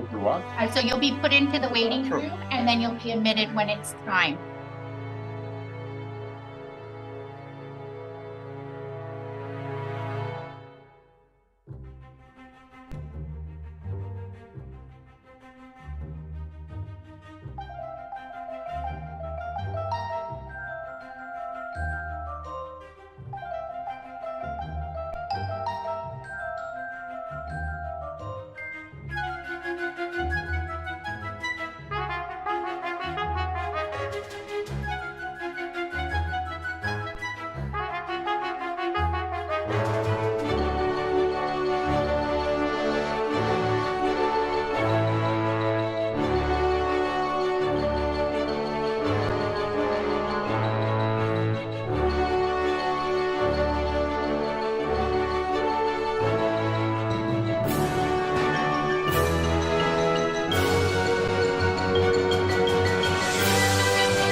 we are adjourned.